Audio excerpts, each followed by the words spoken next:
I'm unmuted now. Can you hear me? Okay. Yes. Good morning.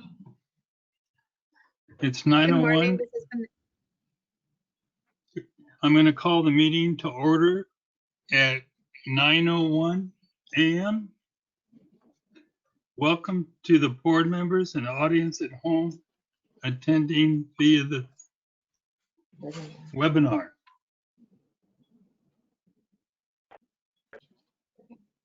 Can you hear me, Michelle? Yes. Hi, everyone. This is Michelle Phillips with the California Department of Food and Agriculture. Meetings of this Industrial Hemp Advisory Board are open to the public and comply with the Bagley-Keene Open Meeting Act. This act allows the public to comment on all agenda items. Audience members may address the board following each agenda item.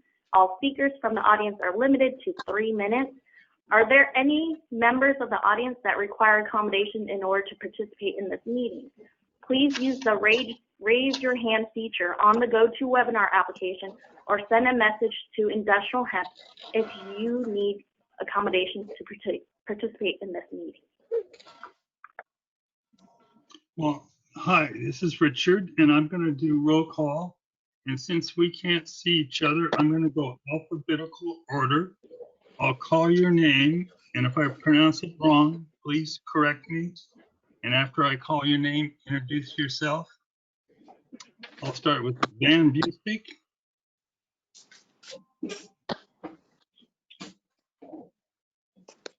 Okay, I'm here. Thank you for meeting me.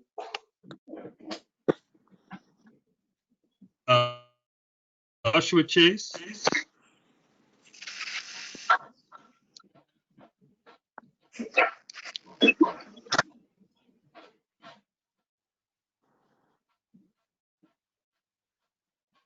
Is Josh here?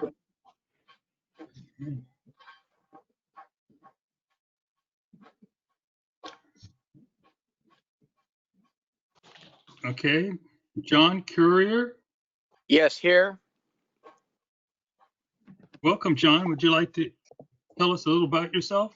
Sure. John Courier, Brawley, California, Imperial CBD extraction and Badlands provisions farming entity. Thank you. Lisa Herbert.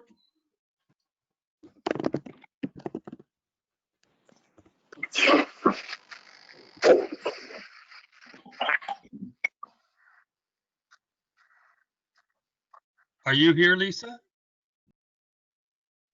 Yes, I took myself off. I'm sorry. Lisa Herbert, Sutter County Agricultural Commissioner. Can you hear me? Thank you. Yes, I can hear you. Thank you. Thank you. Valerie Molino. Yes, I'm here. Valerie Milano, Cal Poly Pomona, Plant Science Department. Thank you. Rob Porcella. Yeah, Rob Porcella is here from Clovis, California with Element RX CBD, Pacific Hemp Consulting, and Progressive Agriculture Hemp Farming. Thank you. Vanessa Ramirez. Good morning, Vanessa Ramirez with Ventura Seed Company. I am a farmer. We do seed propagation and we grow hemp indoors and outdoors. Thank you. David Robinson.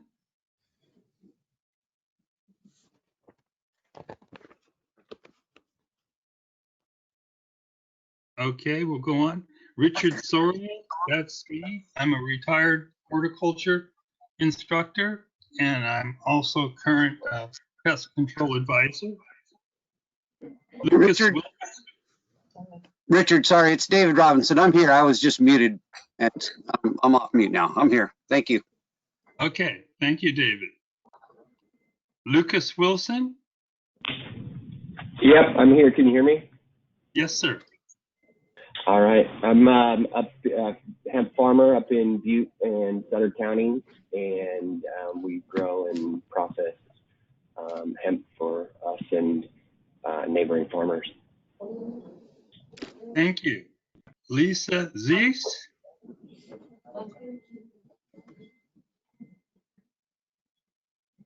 Are you there, Lisa?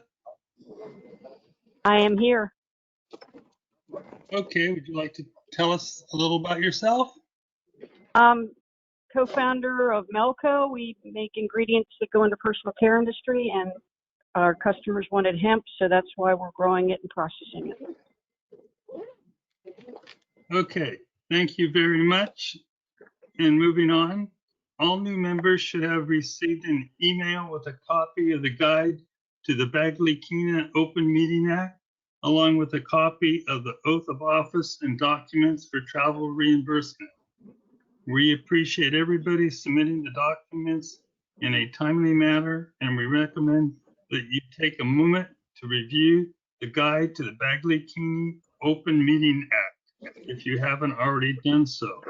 The Bagley-Keena Open Meeting Act governs the meeting and actions of state boards such as Industrial Hemp Advisory Board, including requirements for public notices, access, and comments. Additionally, all new board members were required to complete the Statement of Economic Interest, Form 700, and ethics training online.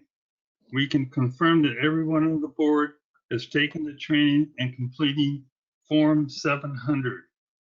Since there are a lot of new members, I would like to provide a reminder to all regarding of the purpose of the Industrial Hemp Advisory Board. In accordance with Section 81001E of the Food and Agriculture Code, the board shall advise the secretary and may make recommendations on all matters pertaining to this division, including but not limited to industrial hemp seed law and regulations, enforcement, annual budgets required to accomplish the purpose of this division, and the setting of an appropriate assessment rate necessary for the administration of this division. Each board member should have received an email with all the handouts for today's meeting. Copies of the agenda are available for the audience members at http://cdfa.ca.gov/plant/industrial-hemp/meeting information HTML. All handouts will be brought up on the screen and copies will be provided posted online following the meeting. Briefly review agenda and request any corrections or changes to the order. The topics of discussion for this meeting are review and approve minutes from October 30th, 2018 and December 12th, 2018 board meeting. Brief update on proposed state legislation for industrial hemp. Registration fee task force report. Brief update on program activities. Election of officers. Board members list, which also posted on our website. Please check for corrections. During the board meeting, all board members will not be muted by the program to allow for full participation. To minimize background noise, please make sure to personally mute yourself during the meeting when you are not talking. There are no breaks scheduled on the agenda, but we will take a break approximately every hour as needed or requested.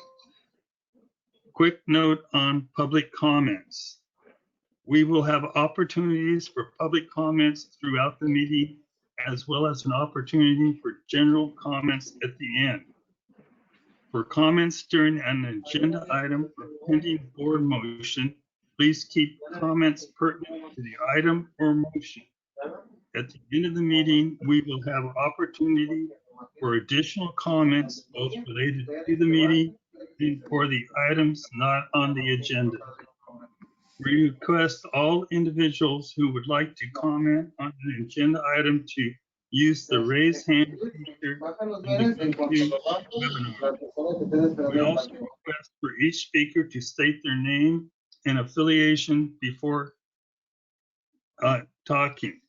Due to large number of attendees, we'll be limited all persons to 3 minutes unless they are followed up questions from the board. We will be timing all persons and will try to provide warnings prior to the time limited ending.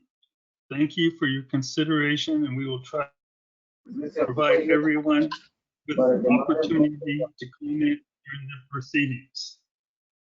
If you have additional questions for CDFA regarding the industrial hemp and the industrial hemp program, please direct your questions to CDFA staff.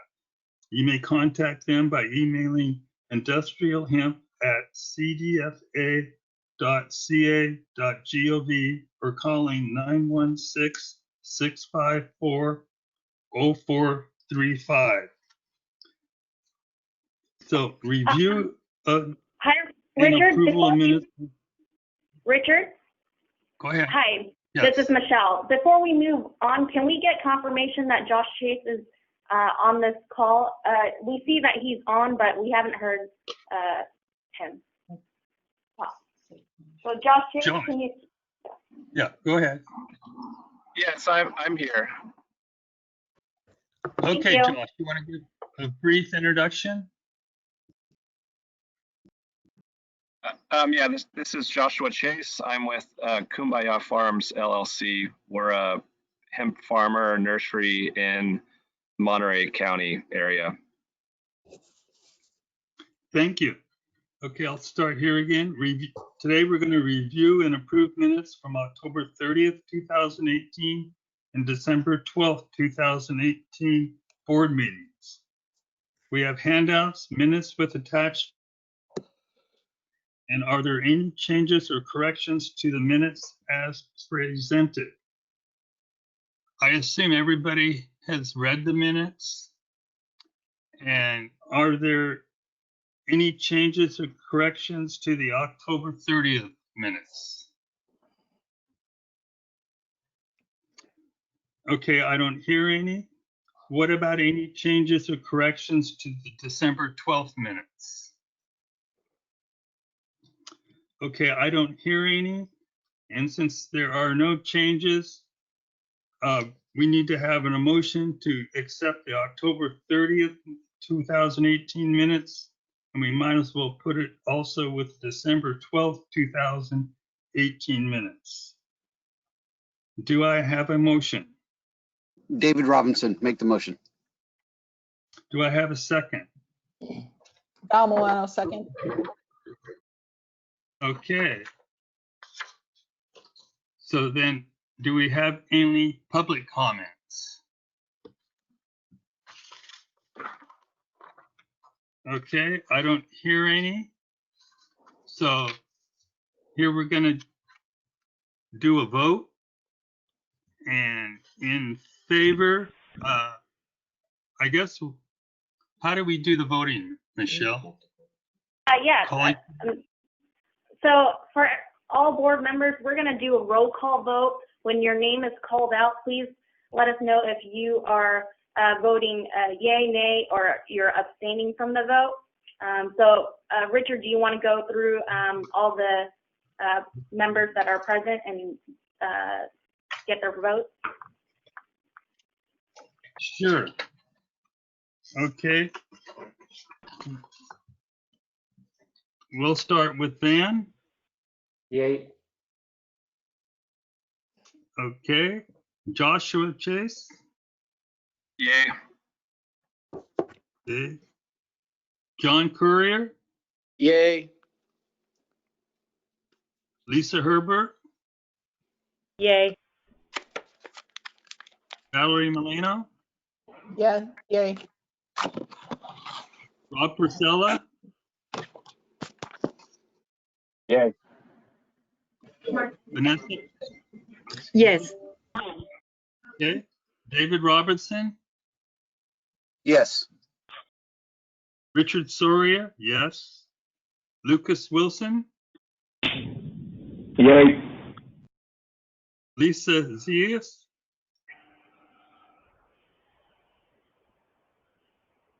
Yes. Okay, thank you. So the motion passes unanimously.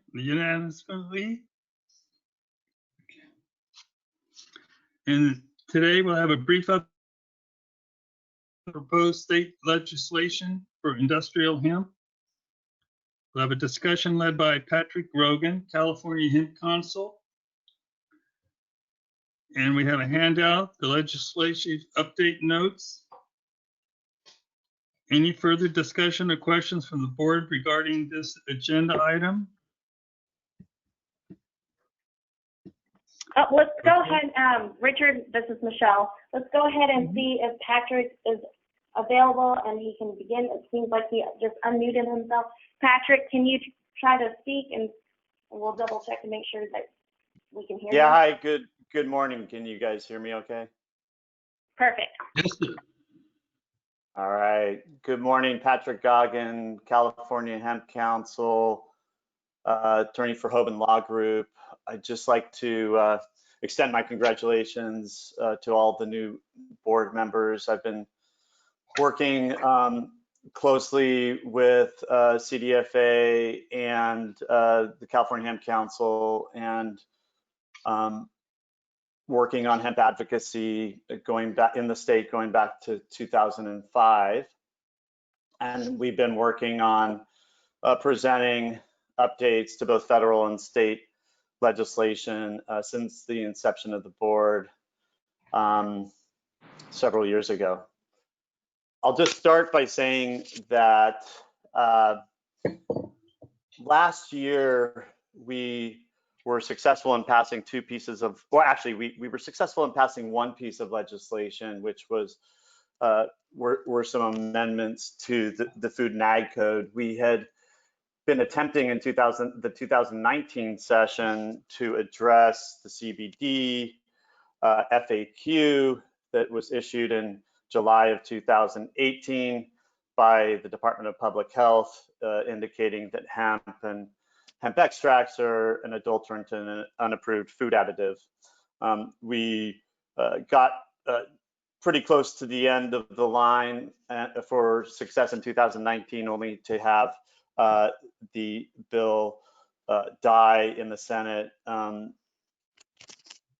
dealing with some issues with and some turf battles between the Senate and the Assembly, as we came up against again this year.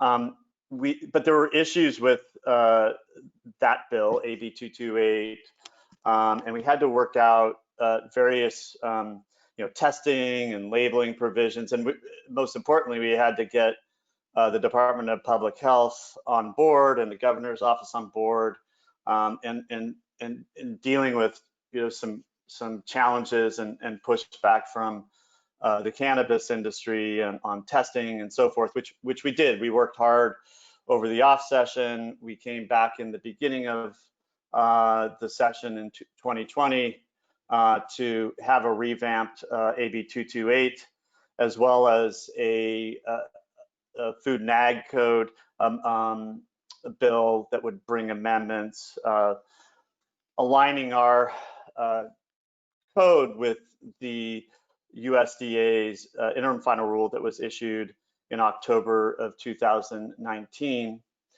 These pieces of legislation were proceeding independently on a parallel track, and then we had COVID hit and the pandemic, and not knowing if any legislation would move.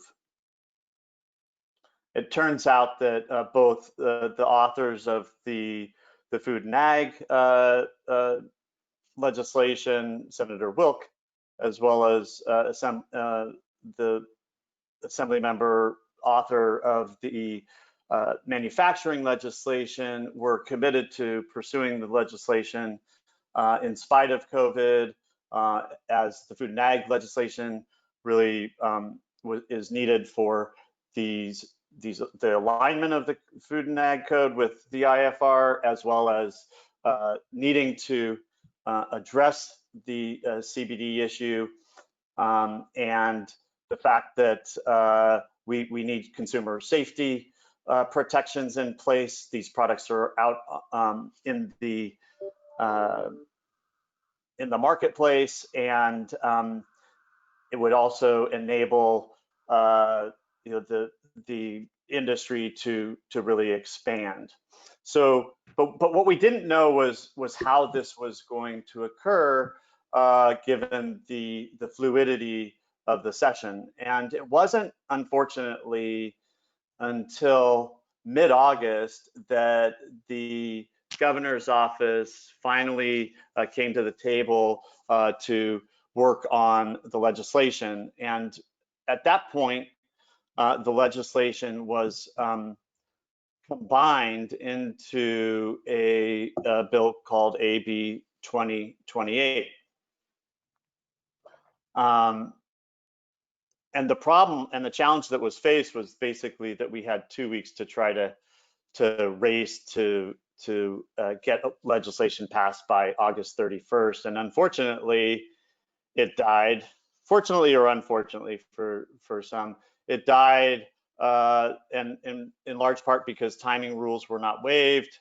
There were issues going on between the Assembly and the Senate, and AB 2028 died along with numerous other bills. But I'd like to really extend some thanks and gratitude to CDFA and authors Aguiar Curry and Wilk for their support of this legislation, and know that all authors and departments are ready to get back at it in the 2021 session. Now,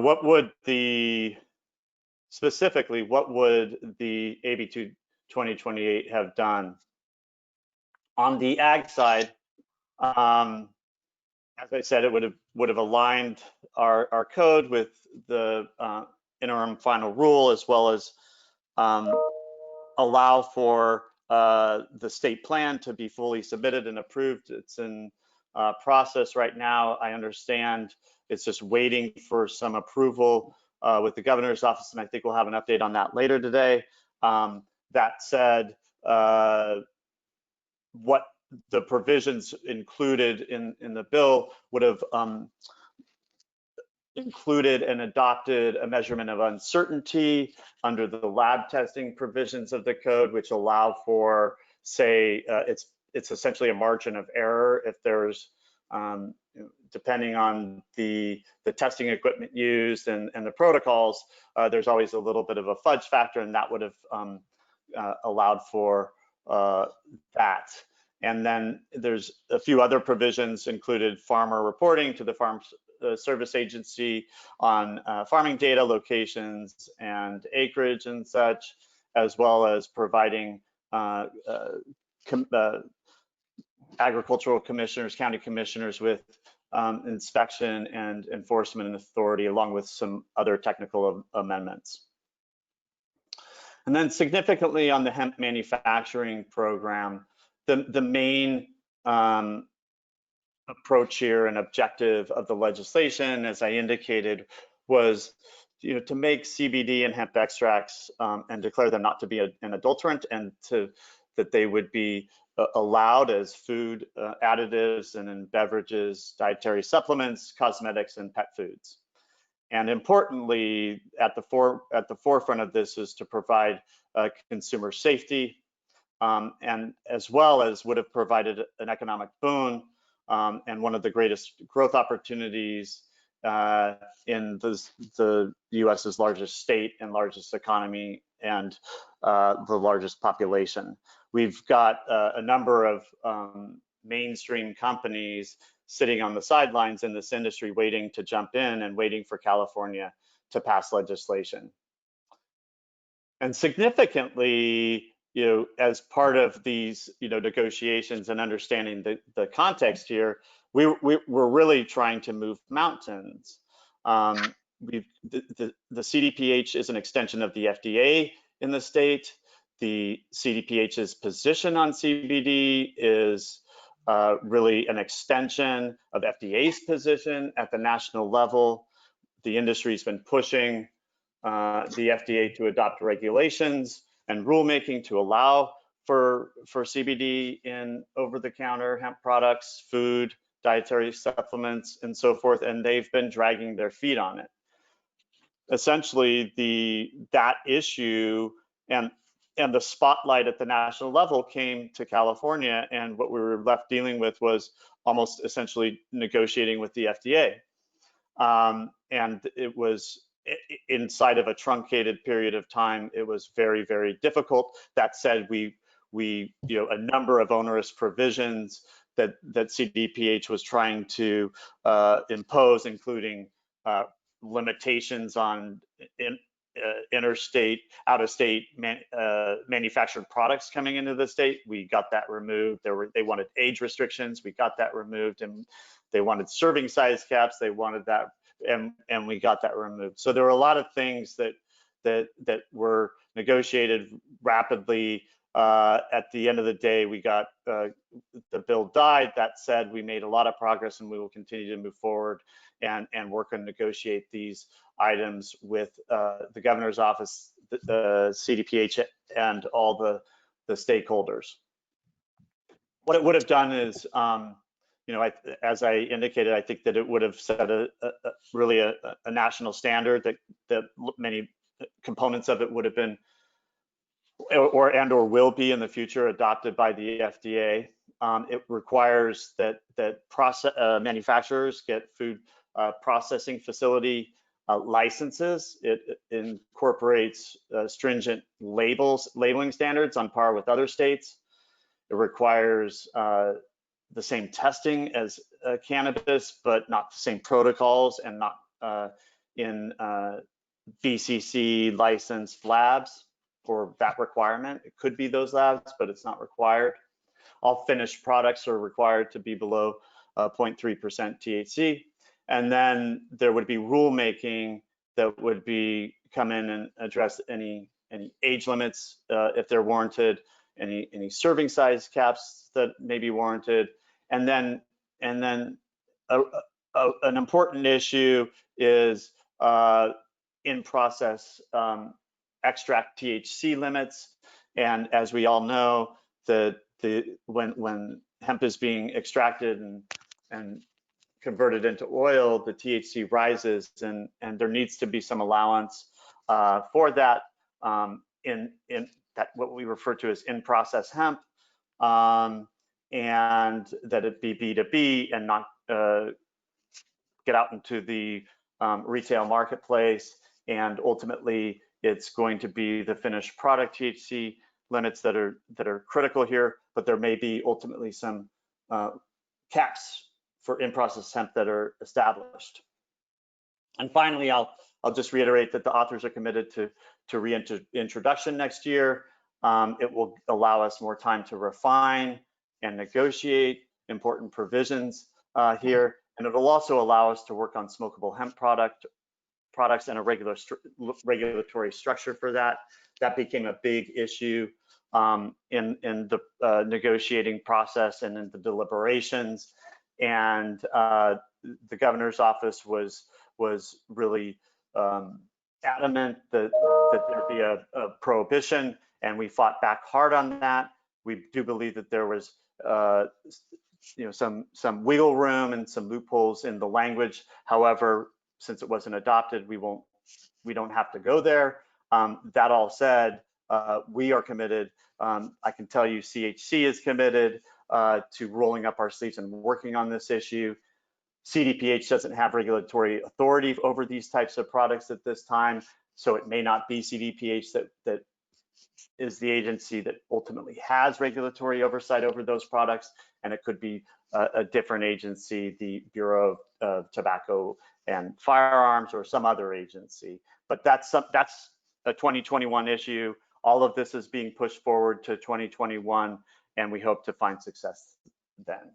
Thank you so much. Thank you, Patrick. Any further discussion or questions from the board regarding this agenda item? Richard, Dave Robinson, I have a question for Patrick. Okay. Yeah. Hey, Patrick, good to hear your voice. Dave Robinson here.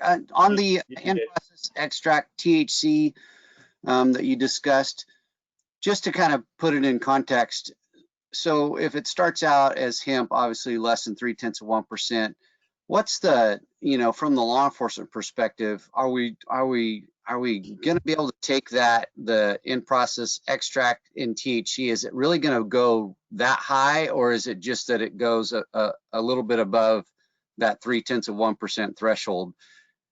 You know, trying to put it in context from. Yeah, well, I think, yeah, no, sorry to interrupt you. Yeah.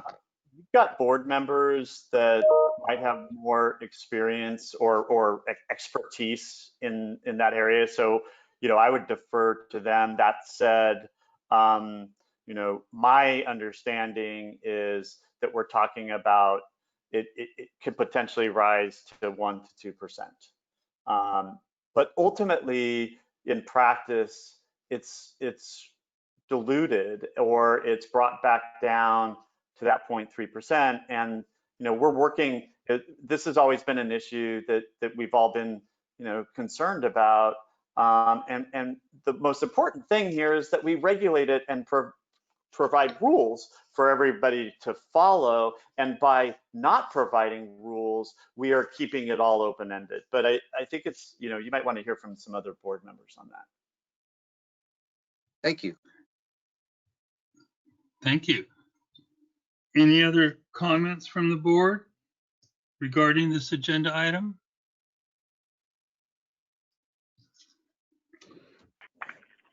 This is Michelle Phillips. Lisa or Lisa Z or Rob, do you have any comments to Dave's question? I can just say, you know, my understanding, Dave, would be that obviously in process through the extraction that the THC concentrates at some point. And I think kind of the question that you're asking would be, you know, what happens with that concentrated THC and what's required of the extractor?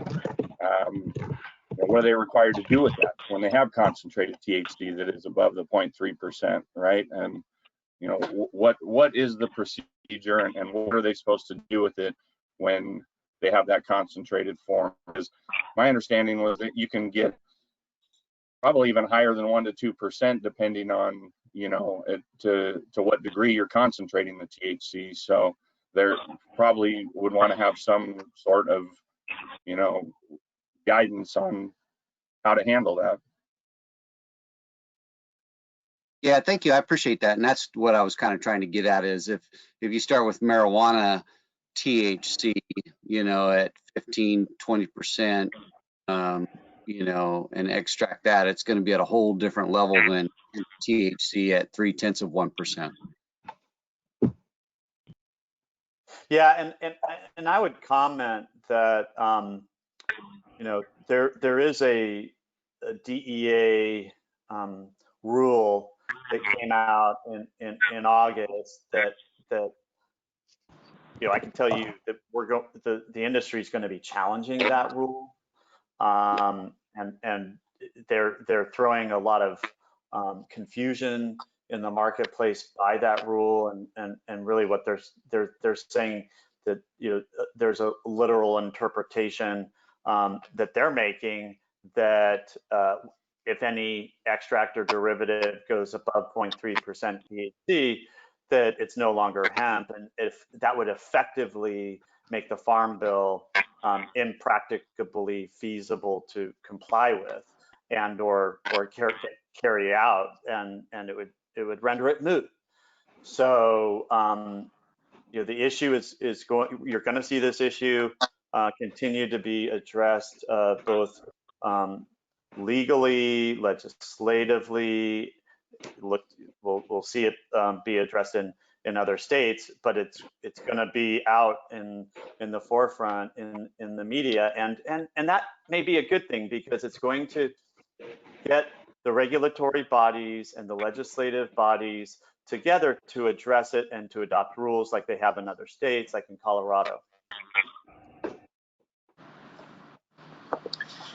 Hey, this is John Currier, Imperial CBD Extraction. Yeah, this rule has been very bad for us. It came out a month ago. The DEA put out their interim rule, and since then we've had to shift from making full spectrum distillate to basically isolate and tea-free only. I'm having to send all of my distillate out for remediation at this point because of this new rule. Basically, everything we've extracted is started below 0.3 in a compliant level, and it all ends up between 2 and 3% THC once it's through a distillation phase. I know there's some guys out there that have some better equipment that could probably get it a little bit lower than that, but you know, it's pretty much impossible to get it back into a compliant level without going through remediation, which is ridiculously expensive. It's about $500 a kilo to have it done, and it really doesn't even pencil at this point. But yeah, it's a huge problem, and it's caused a huge problem for us just recently. Could you tell me your name again? It's John Courier. Imperial CBD Extraction is my business. I would just encourage you to reach out to me, so that just to be in touch with you. I'm interested to hear more about the impacts on you, because that could it would be great to touch base, because it could have bearing on our legal case. Okay, sure.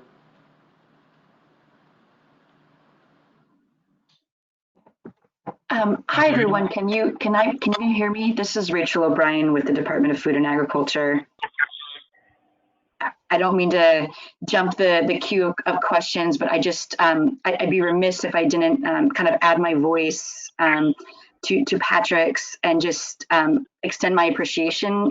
Patrick, you and I have been working together on hemp legislation for the past 3 years, and this year definitely had many challenges. But I just wanted to say, my appreciation for the kind of partnership, especially on trying to navigate and get through the legislation on alignment with the feds in the 864 hemp bill.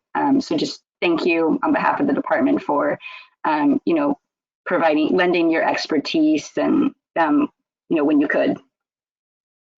Thank you, Rachel. It's my honor, and I've always appreciated working with you in the department and on behalf of the California Hemp Council. Any other questions for Patrick from the board? Well, I don't think we need any motions regarding this agenda item. So let's have some public comments for Patrick. Okay, Richard, this is Michelle Phillips. We're going to give everyone a second to either, if you would like to make a public comment, please raise your hand using the raise your hand icon on your GoToWebinar application, or you can type in a comment. So we're just going to give everyone a quick second to see if there's any public comment.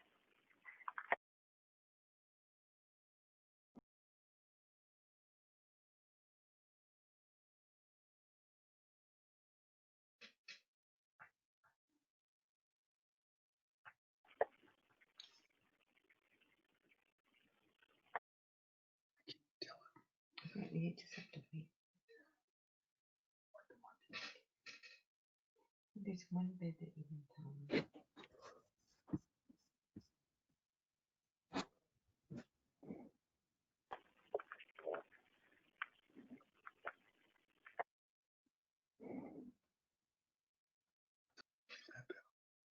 You can start to work on that.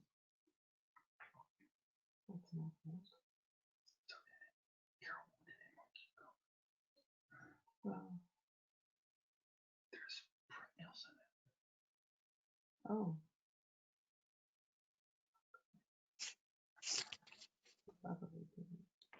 Hi everyone, again, this is Michelle Phillips. We do have some public comments. Bear with us. We're trying to go ahead and unmute those individuals so they can speak.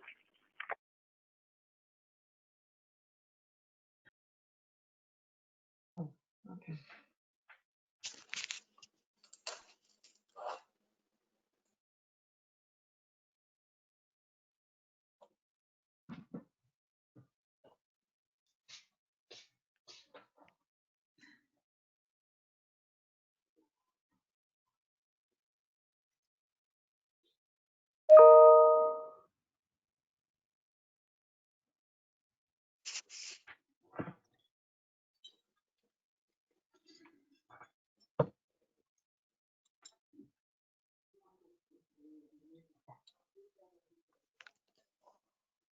Again, apologies, this is Michelle Phillips. We're having some technical difficulties, but we did have one commenter from Wayne Richmond.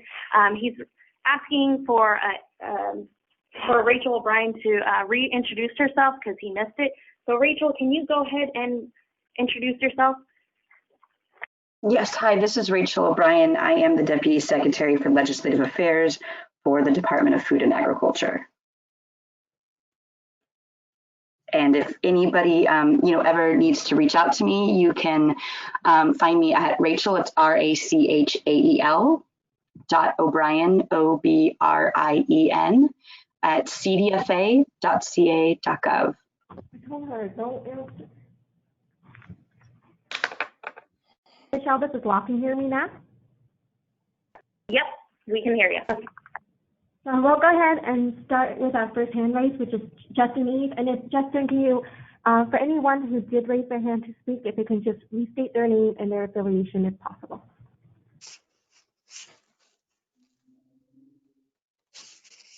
Thank you.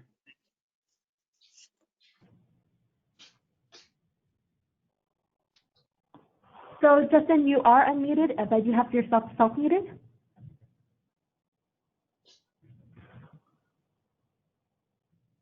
Oh, there you go. My name's Justin Eve. I'm from Sutter County. I'm a USDA certified organic producer for hemp, also nursery and breeder. And I had a couple, just a question and maybe a comment about that last agenda item with Patrick from the CHC. I was wondering what the CHC is specifically and how many acres and farmers they represented.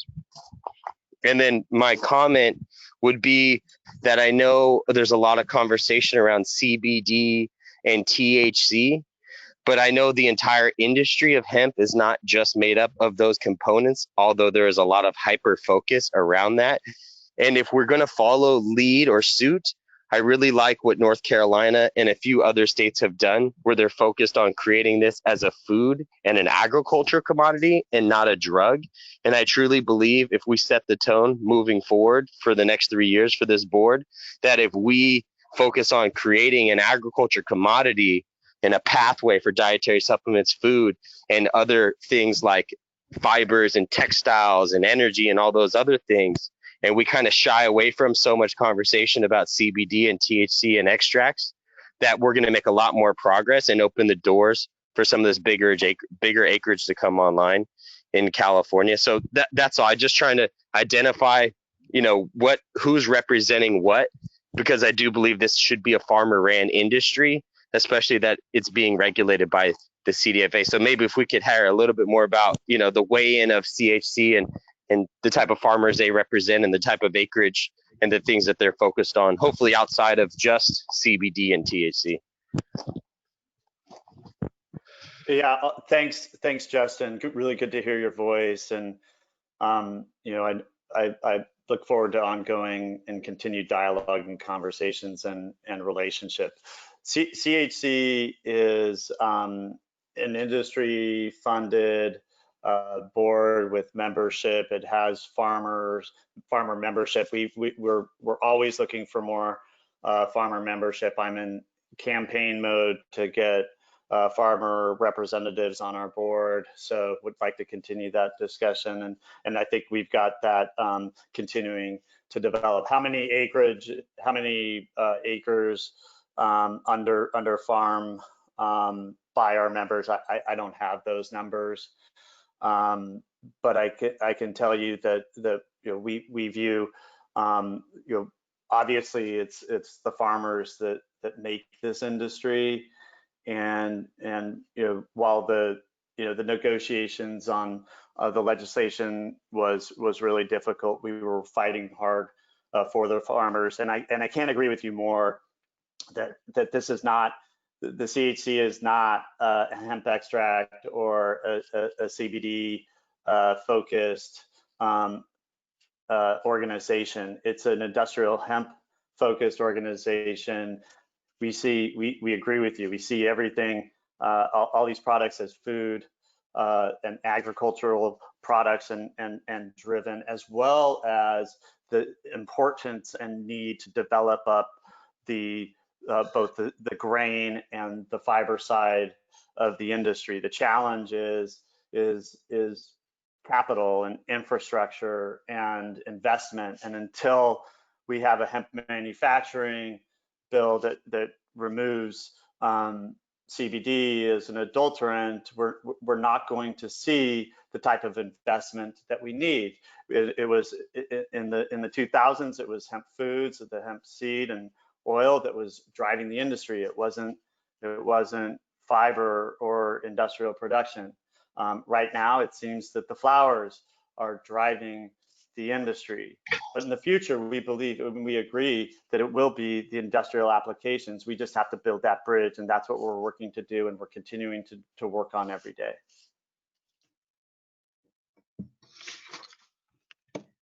Thank you. So our next person is Wayne Richmond. Wayne, I have already unmuted you. If you can remove yourself mute.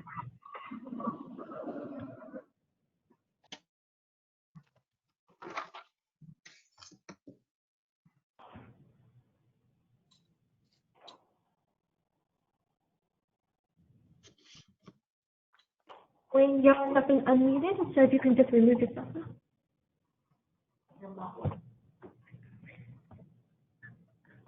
Wayne, you have been unmuted, so if you want to go ahead and remove yourself mute.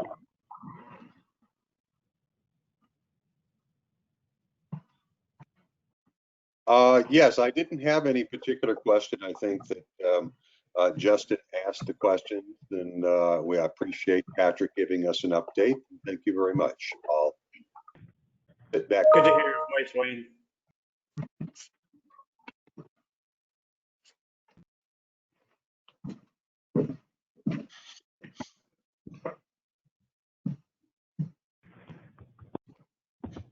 Our next person is Melissa Montoya. Melissa, make sure if you can just restate your name and your affiliation, please. Hi, my name is Melissa Montoya, and I really just am interested in the topic because I plan on adding hemp to my farm. I've got a few hundred acres in Kern County, and my question is about the 0.3% THC. Forgive me, I guess ignorant. It seems arbitrary to me. Is there a reason that it's set at 0.3%? Is it like public sentiment, or is it based on some kind of study that says anything above that causes hallucinations, or what caused it to be 0.3%?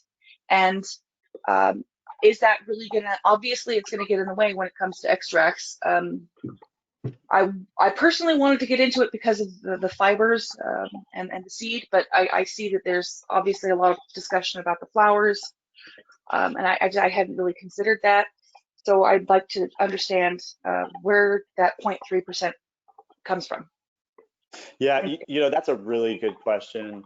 The 0.3% limit comes from, it's random, it's arbitrary, it's not scientifically based. It was evolved in the either the late 80s or the 90s, and someone had a cultivar, I think it was out of Canada, and they got that standard adopted in Canada, and ultimately I think in the EU they adopted a 0.2% THC standard, but the US hemp industry wholeheartedly agrees with you.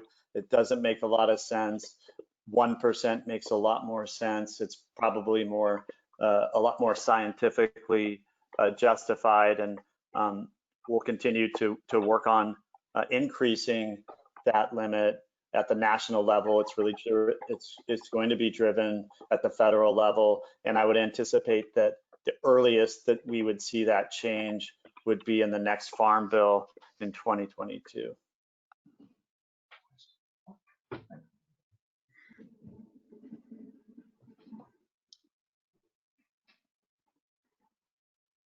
Thank you. Do we have more public comments? Yes, we do, Richard. So we don't have anyone else I believe Melissa. Yes, I have a follow-up. Hi, Melissa Montoya again. So why is there I guess if the 0.3% isn't met, then why isn't there a way to like relabel the crop instead of destroying it? Because it's just a big weight. That's a really good, another good question. And I failed to mention that in my presentation, that one of the amendments to the Food and Ag Code was to add disposal to the destruction language consistent with the Farm Bill that would allow for some use on the field of cultivation, not necessarily whether and how it could be remediated at the crop level, hasn't been established. But what we're working to do is to provide flexibility there. One piece of the hemp manufacturing legislation would have been to allow for remediation of products that weren't at 0.3%. So we're working to build in and working with the policymakers to allow for a remediation, and just unfortunately that provision didn't pass. But I think that's something that the department is committed to working on with the industry. Thank you. And then we seem to have a follow-up comment from Wayne. Wayne, I went ahead and unmuted you. If you can go ahead and speak or remove yourself. Well, thank you. Hello. Can everybody hear me? Yes.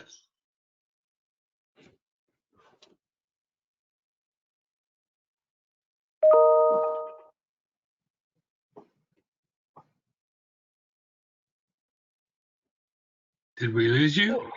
Wayne, Wayne, I have unmuted you. If you can just remove your self-mute. My hand was not raised, but thank you for the offer. Okay. Just want to make sure we did see your hand raised. Again, thank you.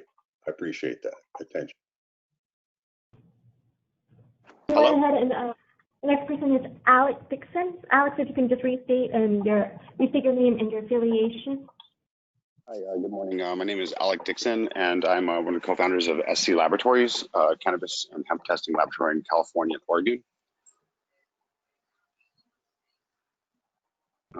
And so I just wanted to kind of make a public comment on just on this whole kind of definition of hemp. Up to this point, this legal definition of 0.3% THC has kind of been what's ruled across all of hemp, right? What defines hemp. But so cannabis and hemp, are the same plant, as both being massive phytoremediating plants and bioaccumulating plants of toxins from the environment and the soil. And we're kind of taking this word industrial hemp and we're kind of slamming together what actually is cannabis sativa, which is hemp. In the current chemotaxonomic definitions with Carl Hillig at the University of Indiana. There's two types of plants being grown called industrial hemp. There's actually hemp that's fiber kind of cultivars that genetically and taxonomically is a very specific plant. And then there's cannabis indica type 3 cultivars that are being grown, which are narrow leaf or wide leaf drug types for medicinal purposes that produce, up to 10, 15, 20% resin content and cannabinoid content in the trichome. And so type 3 is 22-to-1 CBD THC, CBG THC, and is on this kind of drug spectrum of medicine cultivars. And then there's actually these types of industrial hemp that are grown for fiber or for seed purposes, et cetera, et cetera. And so in California, I'm seeing pretty sophisticated conversation happening among all the coalition leaders within all the kind of trade groups and organizations around kind of trying to have a broader discussion around what is industrial hemp and how should that be regulated and how should that be tested and should it be batched, and very little to none, right? If it's going into fiber production, fuel, kind of textiles, et cetera, it should have one set of regulations, and it should be considered an agricultural crop, and it shouldn't necessarily be tested to the level of a drug, kind of nutraceutical medicine that's going to go to pediatric epilepsy kids or cancer patients, right? As opposed to these drug cultivars that are grown specifically for the resin content, which all is where the concentration of contaminants from pesticides, heavy metals, et cetera, all kind of come about. And so, I've just wanted to bring this up to see where the CDFA is on, kind of looking at this conversation in a more specific way or a sophisticated way to identify what is actually industrial hemp and what is actually type 3 drug cultivars that are going for purpose of making medicines. Yeah, I can appreciate those comments. This is Patrick Ogden. I just would comment that all the testing requirements that we're talking about would be for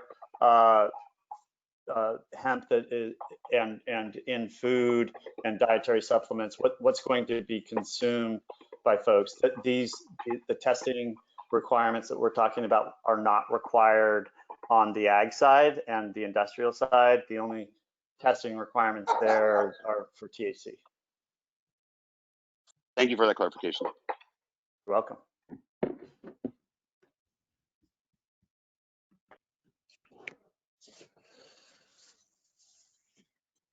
Okay, so we received this is Michelle Phillips. We received a comment that it was a bit difficult to hear Locke as she's, coordinating all the individuals that would like to provide a public comment. So I'm just going to go ahead and read some of the written comments at this point. So the first one is from Stan Whipple. The question is public safety the most urgent concern that is slowing down the legislative process? So Patrick, can you answer that? Can you please repeat that question? I didn't get it all. Absolutely. And please let me know if I'm muffled as well. But the question is public safety the most urgent concern that is slowing down the legislative process? Public safety. Well, I think public safety is a significant concern by CDPH. They've indicated, over the past several years that they're not clear on the safety and the data, and they need more data regarding that. And from their perspective, that's why they're really they want as regulated and strict a program as possible for consumer safety. So I'd say that that's playing a significant role. And and again, I'll reiterate that we're doing something that the federal government has not been able to wrap its head around, or we're trying to achieve something, which is rulemaking around these products. And I believe through our efforts, while we didn't pass it here in California, that we've helped expedite that process by getting them engaged and getting them thinking about a regulatory structure that might be implemented at the federal level. Thank you, Patrick. We have a few more questions. Another one from Stan Whipple is, can growing hemp for fiber be separated in regulatory terms from those growing for CBD? Yes, at least as part of the application process for getting a registration to farm hemp, it's indicated what that crop is being grown for. So at least the county commissioners and are aware of what it's being grown for. But at the end of the day, it's what is the farmer putting out into the marketplace, and what is it being used for, and that ultimately dictates the regulatory pathway that it goes into.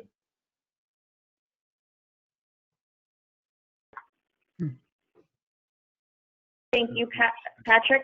We have a comment, or well, a question from Victor Barrio. So it looks like, Victor, you submitted a written comment and also raised your hand, but we can go ahead and unmute you for you to speak if you like. So go ahead and unmute, Victor.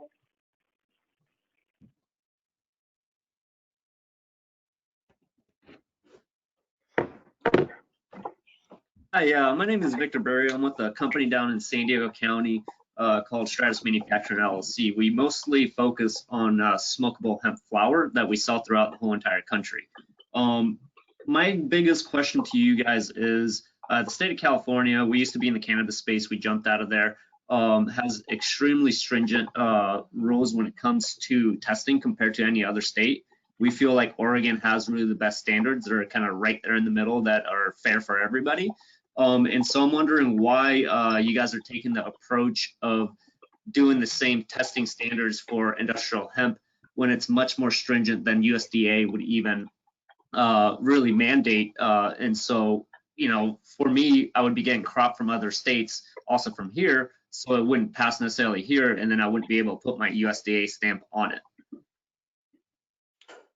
Well, that's a good question, and that's part of the reason why the legislation was killed last year, because the cannabis industry pushed back and felt that there was a competitive advantage that hemp was gaining over cannabis, and you know, while we tended to agree and not want to have exactly those testing requirements. At the end of the day, what this testing is, you know, gets back to some of the earlier comments and questions are focused on is consumer safety. And you know, in the state of California, you know, for better or worse, we have something called Prop 65, which is concerned about exposure to consumers of products of chemicals that could cause reproductive harm or increased risk of cancer. And so I understand you know, the concern. That said, you know, California has really led the way on consumer safety and consumer protection, and hemp is not going to really be any different from that. And you know, passing legislation here in California is much like passing legislation, you know, at the federal level. And you know, the consumer safety advocates are out there, as well as the cannabis advocates. And at the end of the day, you know, this is probably the best testing regime for consumer safety that we could imagine. And you know, it's consistent with how California operates in protecting consumers. Can I follow up with that? So one of the, you said that the cannabis industry, that's where I come from, they're worried about you know, the competitive advantage. Well, you know, it's two completely different markets. We're not allowed to sell THC, and 0.3 total THC is really next to impossible to hit when it comes down to smokable hemp, right? So there's not really too big of a competitive advantage when it comes to that. The other thing too is, you know, you look at tobacco, you look at all these other regulations. It seems like cannabis and hemp have been, you know, under the microscope, obviously, because they were illegal for so long. So now, you know, it's kind of taking those baby steps. But I hope that you guys are also looking at the issues that you're going to have with those testing standards, because most of hemp is grown outdoor. So if you have a strawberry farm that's, you know, 4 miles away and they're spraying a certain type of pesticide, that's going to run over into that field, and it's going to end up making that field test positive for pesticides that were extremely stringent to be able to grow outdoor. And then now you're going to have to really put a lot of that on the farmer's back, and they're going to lose a lot of money because of that. I think you raised good points. That's why there are safe harbor amounts that you know, so there's some flexibility and you know, trace amounts of these. constituents. But the reality is that there's a large outdoor cannabis cultivation space that, and you know, they've largely been complying, and you know, in anything, we'll see the evolution of farming practices and you know, an evolution of the regulatory system that's overseeing both hemp farming and hemp manufacturing.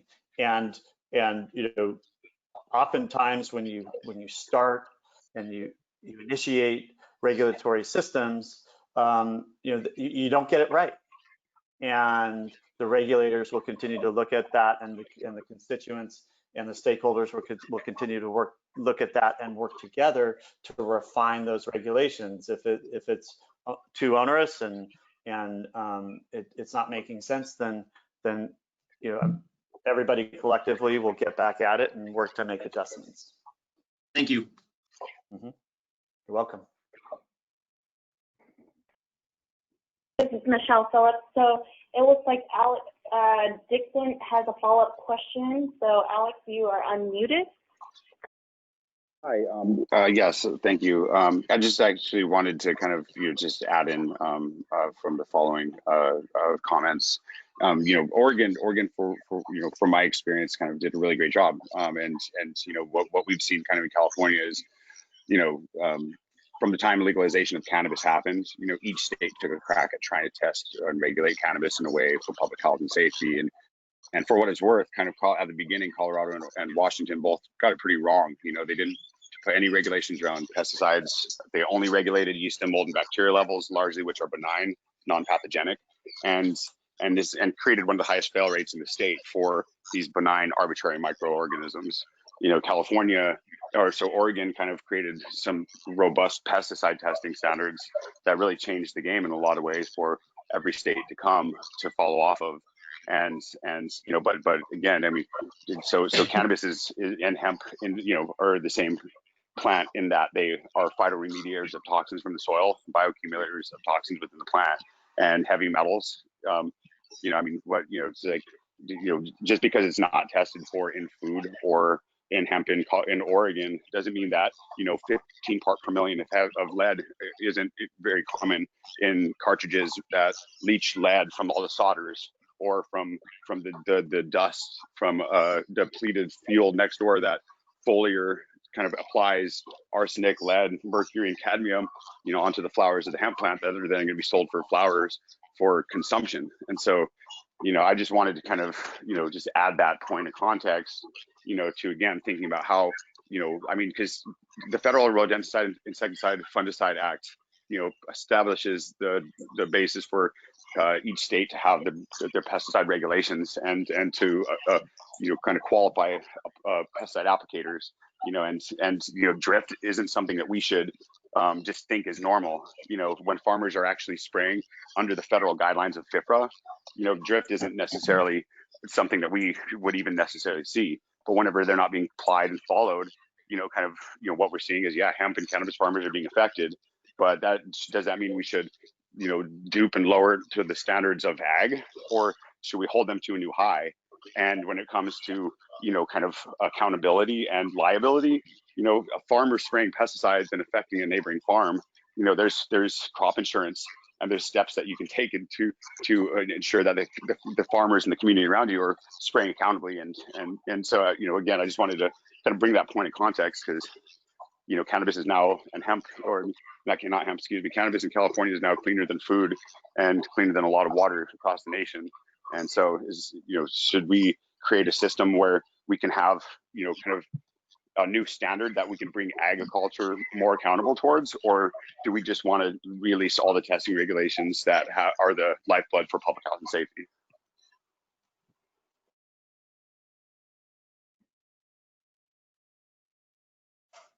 Thank you.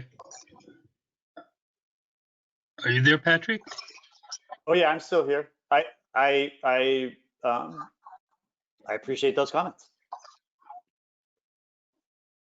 I don't think there was a question for me. Okay. I'd like to make a comment. People have mentioned pesticide drift. Well, near Davenport, California, there was an organic grower, and then there was a farmer growing a conventional crop 3 miles away. He followed all the rules on the label. Well, the fog came in, lifted the pesticide up, took it 3 miles away, and dropped it on the organic farmer. And so drift is a big issue. And I just wanted to bring that up. Thank you. Okay, before we move on to the next agenda item, Wayne Richmond does have his hand raised. So Wayne, would you like to make a comment? Again, Michelle, my hand is not raised, but I thank you for the attention. Okay, so we're gonna, Wayne, we've noticed that your hand's being raised once we lower it, so we're gonna lower it again. You might be accidentally pushing the button, so just in case. But that is all the comments, the public comments we have for this agenda item. So Richard, if you like to move on to the next agenda, that's up to you. Well, should we take about a 5-minute break? It's been over an hour. Sure, if that's what you would like to do.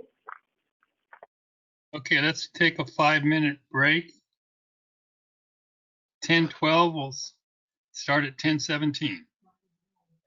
Yeah, so thank you, everybody. I appreciate the opportunity for the presentation. And thank you, Patrick. Yeah, very much. Okay, I'm okay. I didn't want it.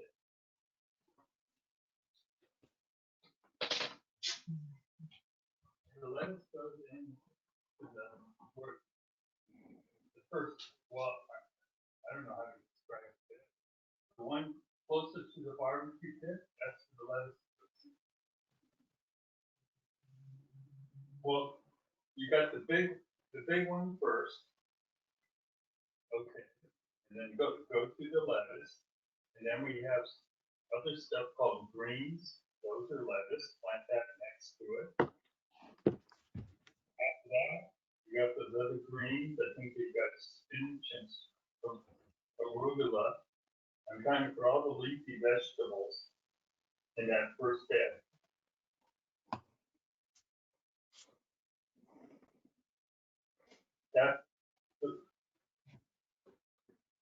Those are real small plants, right?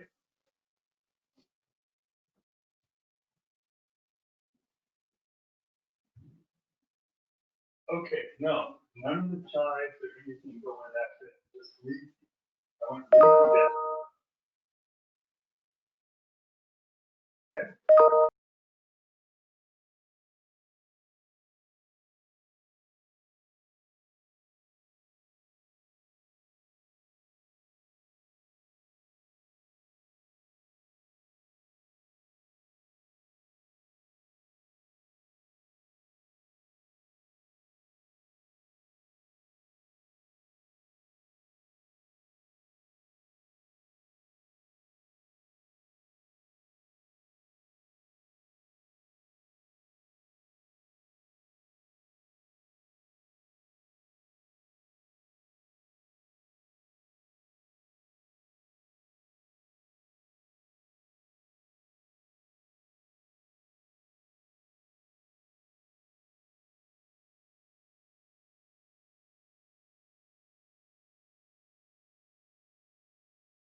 Are you able to hear us now?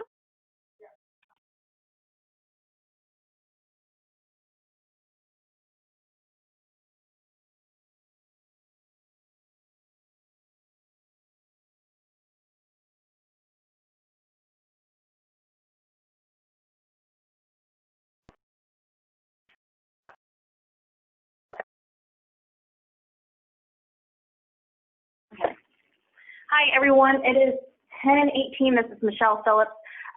We're going to go ahead and unmute all the board members again, so bear with us. And once we have everyone unmuted, we can resume the meeting.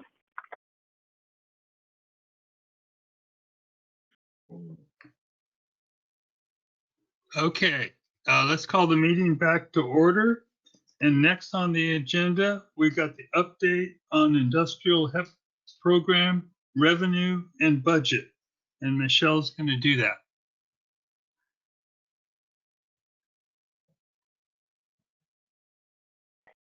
Okay. Did you hear me? Yes, Richard. Hi. So again, I'm Michelle Phillips from the CDFA Industrial Hemp Program. I'm going to go over a summary of our revenue that we collected, as well as our budget. So the first page that you see is a summary of our revenue. We've collected a total of $976,500 since the inception of our registration program. But as you can see, with fiscal year 2021, we have collected $141,300. Again, the registration fees are collected at the local level, along with a registration application by the County Agricultural Commissioner. Then it is forwarded to CDFA for processing. So there is a slight delay, and potentially these numbers may not reflect the actual monies that have been collected. So let's move on to the next page. So the next page is our budget summary. So it kind of shows the history of our budget since the inception of the program from fiscal year 2016 through Michelle, you're not actually showing that on the screen. Oh, I'm sorry. Okay, can you see the screen now? Yes, thank you. Okay, so we'll go back up, Shadi, please. Thank you. So here again, I apologize, our screen wasn't showing, but here's the registration summary for the program. We've collected a little less than $1 million since the inception of our registration program. For this current fiscal year, we've collected $141,000. Again, like I stated, it may not represent all the monies that have been collected at the county level, because it does get forwarded to us for processing. So there is a slight delay. Go to the next page, Shadi.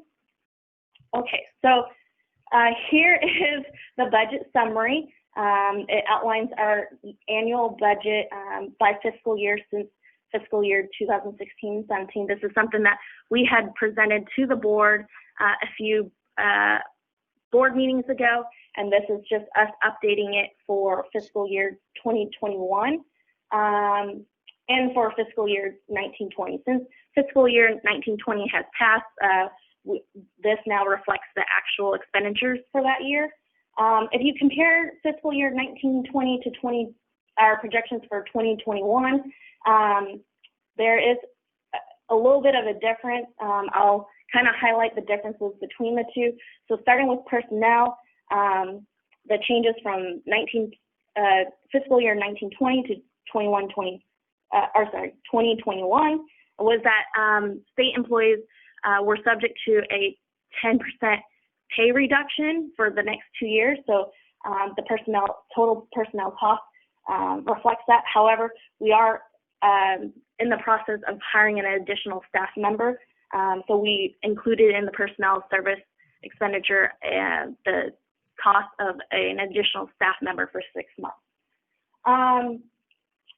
We also, another thing to note is the county agreements. Last year, the county agreements were anticipating an expenditure around $1.45 million. This year, we have executed county agreements with the county ag commissioners, and right now these agreements stand at a total of a little over $1 million. Okay, so if you look on here, you know, at the very bottom, it gives you the total budget that includes personnel and benefits, and then any operating expenses. So we're projecting for this current fiscal year that we will end up expending $1.8 million for the program. Go ahead to the next slide. So this may be familiar to some of you. This is, again, something that we have presented in the past.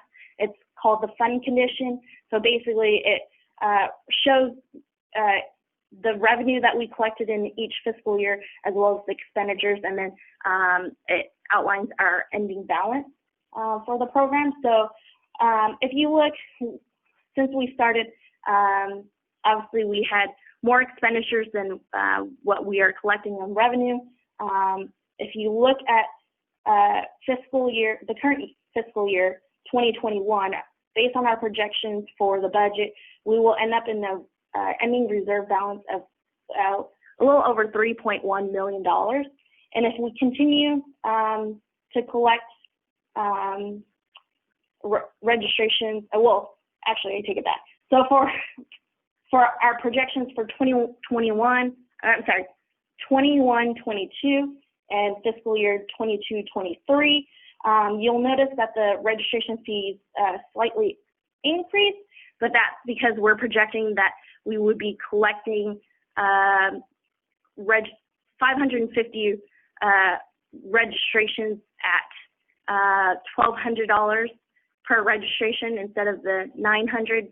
That's because we have a previous board motion that recommended that we increase the registration fee by $300. But as you can see, again, with the increase of the $300 for the registration fee, the program itself isn't sustaining year to year, and we aren't chipping away at our deficit as well. So that is all I have to present. Are there any questions from the board? This is Van. I have a question. What's behind sort of the assumption of the, I mean, we saw a huge increase in registration fees between 18 and 19. And why are we assuming we're not going to see a big increase again this year or in the future? Why are we assuming like the same number of farms, basically?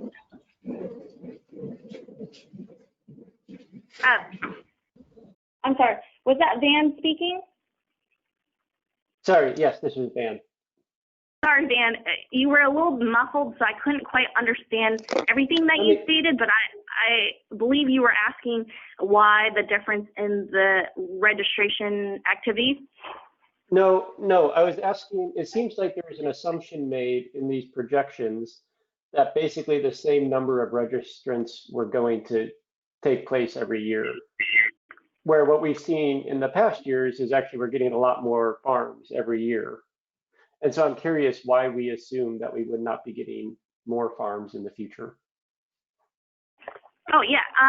So good question, Van. So for this current fiscal year, we've noticed that we had a slight decrease in the registration activities.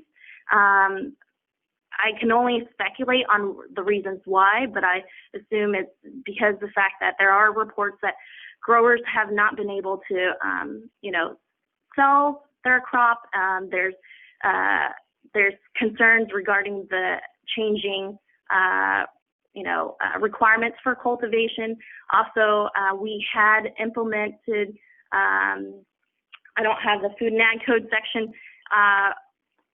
readily available, but growers now this year have to submit criminal history reports for all key participants, So that potentially could play into the reason why we saw a slight decrease in registration. But that's why we're trying to be conservative, that we feel like because of the evolving regulatory landscape, we may see fluctuations in the registration activities, but not necessarily an increase.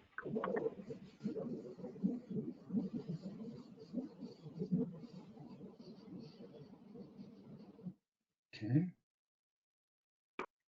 Are there any other questions from the board? Yes, Vanessa Ramirez with Ventura Seed. I see the line expense of county agreements, and I would like to ask what is that about? And the second question tagged to this would be, how is taken in consideration the new $78 per hour that the Ag Commissioner is charging for their services?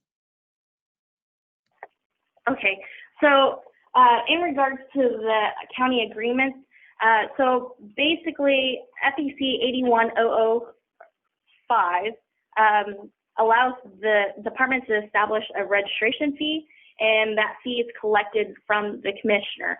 And the commissioner actually has the authority to retain any of that money that is collected for actual costs for implementing and enforcing the program. So we have an agreement with the county ag commissioners to collect and process those registration, and we, for, I guess, to make it more simplified, we process all the payments here, and then we in turn reimburse the county ag commissioners through the county agreements for registration activities, as well as a few other activities that they can't necessarily recoup actual costs from growers. I hope that answered all your questions, Vanessa. Please let me know if I missed something. Okay, thank you. Yeah.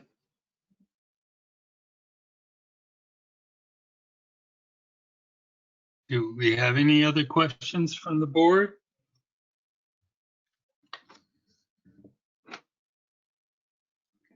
So there's no discussion or questions from the board on this agenda item. Do we have any motion regarding this agenda item? Richard, this is Michelle again. Before we move on, it seems like Lucas Wilson has a question. He raised his hand. However, Lucas, you are self-muted, so we cannot unmute you. You'll have to unmute yourself on either your computer or your phone to speak. Oh, okay. It looks like you lowered your hand. Lisa Herbert has raised her hand. So Lisa, you can speak. Yes, hi, Lisa Herbert, Sutter County Ag Commissioner. I just want to point out to the board some of the fiscal hardships that ag commissioners are facing running this new program. So this is the state budget that you're reviewing, but each county has the authority to adopt our own time and mileage to bill for, sampling time or harvest verification or destruction, those types of operations. Our office was hit with about a $38,000 deficit from last fiscal year. So for many factors, one of the factors is that we will bill the registrant, and they are not paying us. We had to send many people to collections. So, there is a state hardship, and there also is a county hardship. I just want the board to be aware of that. Thank you for your time. Thank you, Lisa. Thanks, Lisa. And to kind of add on to Lisa's comment, the reason why the county agreements, there's from fiscal year 1920 to 2021, you see that there's a decrease about $450,000 in the county agreements. That's because we recognize that we are unable to support the state costs and the county costs through the current registration fees that are collected. So we revised the scope of work of these county agreements to change the reimbursement rate and the reimbursable activities for the counties. So we are no longer reimbursing at the same rate or reimbursing for the same activities as last year.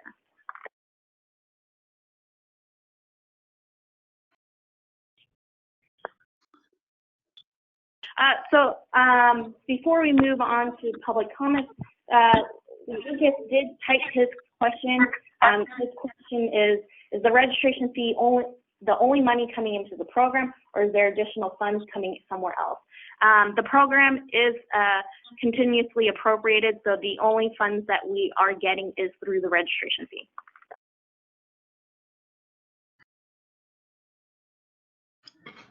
Michelle, this is Richard. I have a question. Running into the day, do you see any way that we can generate more revenue? Well, the only way that we can generate more revenue is if we have more registrants or there's a revision to the registration fee. And like I stated, the board had made a recommendation at a previous meeting to increase the registration fee from $900 to $1,200. So that is one of the items that we intend to follow through with through regular rulemaking. Okay, thank you. And one other question. Well, raising that fee, I mean, if I went to register tomorrow, would it be $1,200? The current registration fee is $900. We have not proposed any amendments to the registration fee at this time. Okay, thank you. Yeah. And just to add again, any increases or amendments to the registration fee will have to go through the regular rulemaking process. Thank you. Okay, if there's no other questions or comments from the board, we'll go ahead and start with, oh, actually there is a comment.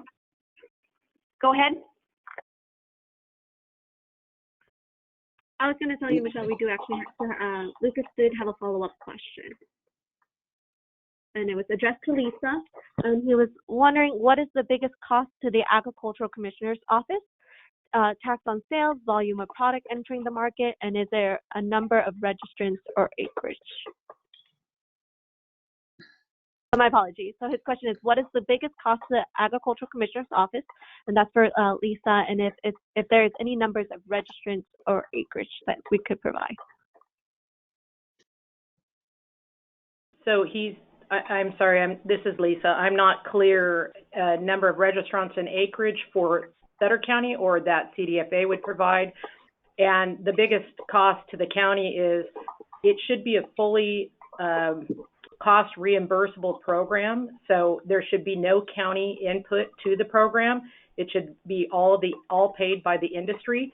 So every time that we do any activity that's not covered based upon the contractual agreement with CDFA, as Michelle spoke of, then we should be able to charge the registrant time and mileage for those different items. And some have chosen not to pay us. So we have billed out for all time and mileage. It took a incredible amount of hours last year to run the program and is doing so again this year. And we need to be fully reimbursed. Great.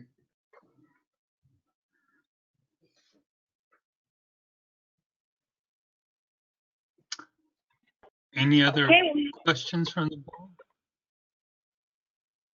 Well, I guess we'll move on to well, public Richard, comment. This is Michelle Phillips. We're going through the list of attendees right now just to make sure that there's no more comments from the board. So give us 1 second. No problem. Go ahead.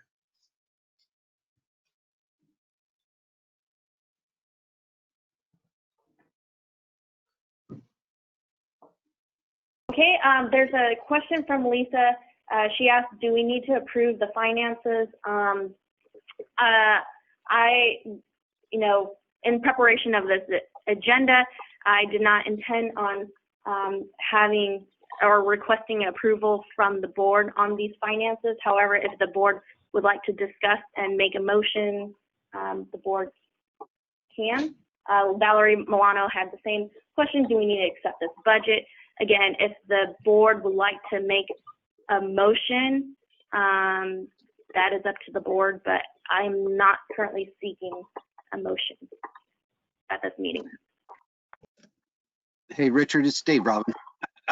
Just to make a quick comment on it, I think that, we should really start to incorporate what a couple of the other states are doing on the indoor square footage fee and the acreage fee. I noticed a $5 fee for outdoor acre and then an indoor, looks like 0.0030 fee for indoor square footage. Maybe we should consider doing something like that. So we're not overly punishing somebody that wants to grow 1 acre outside with a $5,000 registration fee, but somebody who does want to grow a larger quantity would have to pay a little bit more because obviously then their yield should be more. That's just my suggestion. Thank you, David. Good suggestion. Hi, Dave. This is Michelle Phillips here. So actually, Josh Chase is actually going to present at the next agenda item, which will cover, proposals for the registration fee. Great, thank you.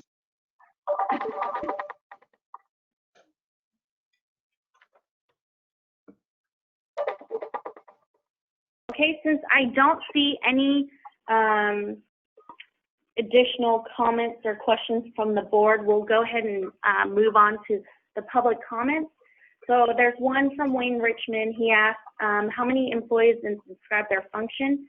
So currently the Industrial Hemp Program has 6 employees working full-time on the Industrial Hemp Program, and that includes myself. I'm the Senior Environmental Scientist, and I'm leading the program. We have 2 environmental scientists who are really supporting all the counties that are doing registration and sampling testing and so forth.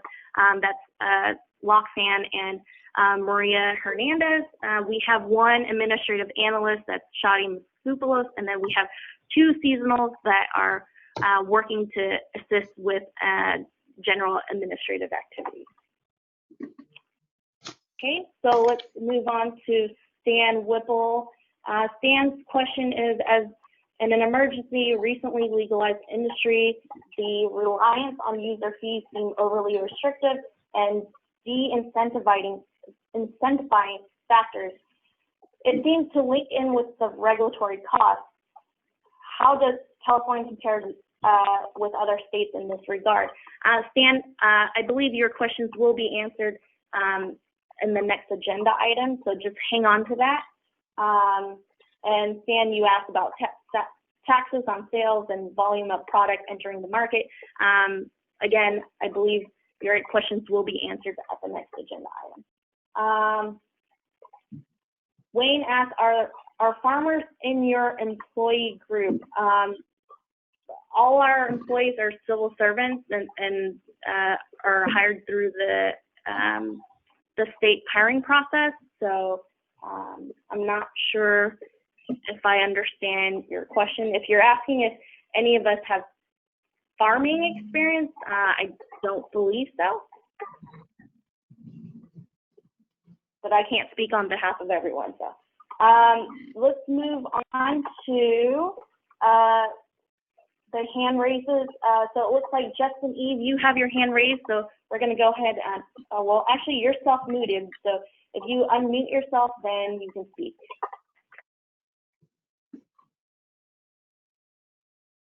Okay, and then is there any other, it looks like, who was that? Oh, Matt, you have a question or comment, Matt McLean? Yes, Michelle. Regarding the budget, and hopefully just to provide a little background to new board members. When we originally established the registration of $100, I believe we did so with the estimated budget around $330,000, and we were assuming that there would be 400 registrants, and that would give us $360K in revenue and about a 10% surplus. Since the program actually got off the ground, we're seeing that the budget, is approaching like 1.8, 2.1 million. And some of that is because of, hires at the state level to implement this new program. And obviously there's been a lot of activity and more registrants than we initially anticipated, and actually more revenue than we initially anticipated. So I'm just wondering, with a little bit of hindsight, if you or possibly Josh Kress sees a way, maybe we can trim the budget down a hair. Are there measures at the county level that are going to limit the budget from ballooning in future years? And in respect to the county agreements, I'd just like some clarity regarding how the sampling and testing is getting billed. So if the farmer doesn't pay, then is the billing going back to CDFA? And I think that's it regarding my comments.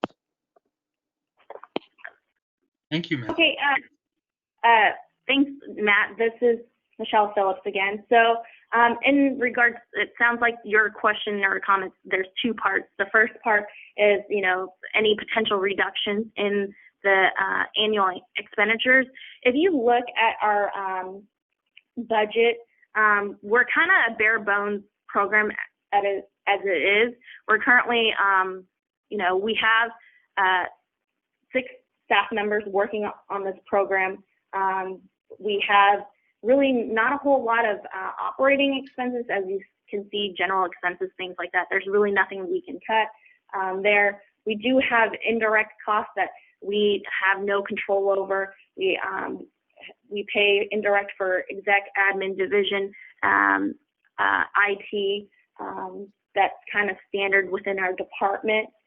We have rent for facilities that we have to pay, and that's part of our projections. So at this point, we really don't see any major cuts that can be made at this time. We are hiring an additional employee to help support the counties at this time. However, that hire will be a 24-month limited term position. So if you look at the fund condition, go back to the fund condition.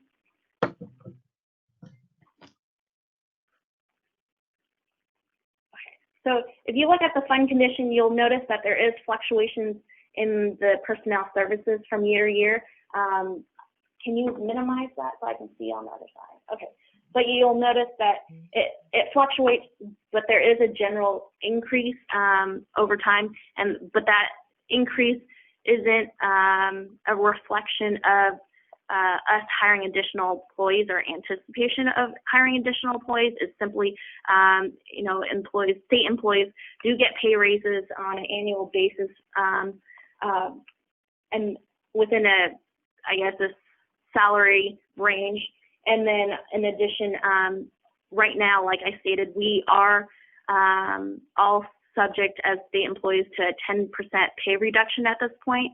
So in 2 years, that will go back to our normal salary. So,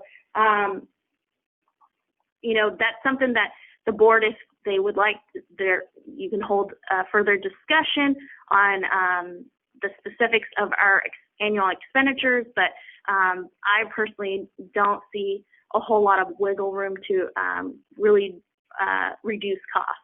Again, like I stated, the county agreements were originally larger last year, and that's because we had reimbursed for more activities. We made some changes to the scope of work so that we could reduce the county costs. But it is important to note, and I know I didn't mention this before, but I just remembered. It is important to note that we still have counties that are not online, or they're not registering folks at this time. And so we foresee that the county agreements will increase due to the fact that some counties plan to start registering folks this year. And then the second part of Matt McLean's question was in regards to, oh my gosh, how did I forget? Nat, can you remind me of your second question, please?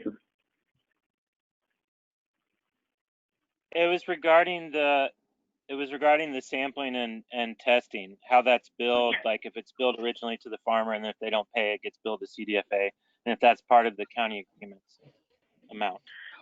So the counties have been directly charging or invoicing the growers for sampling and testing, and so we are not reimbursing for any sampling and testing costs through the county agreement.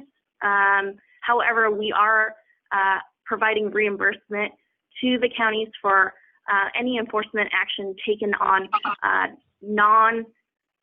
non-compliant plantings by non-registered growers.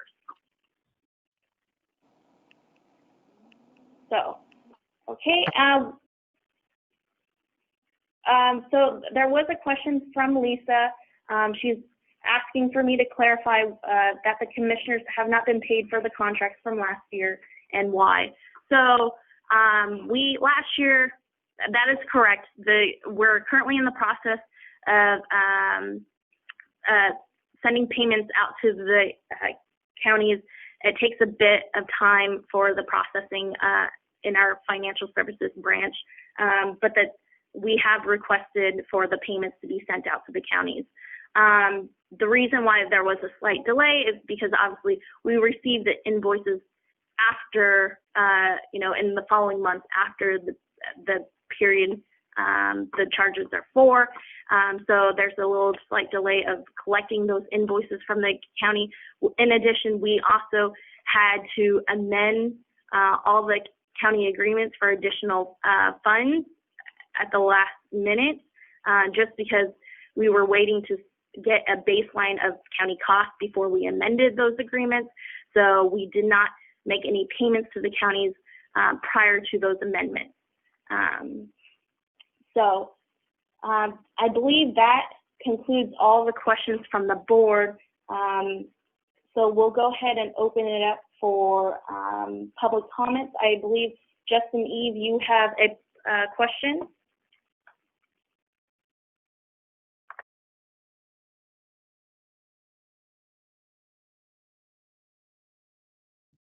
Yes, can you hear me now? Yep. Yes.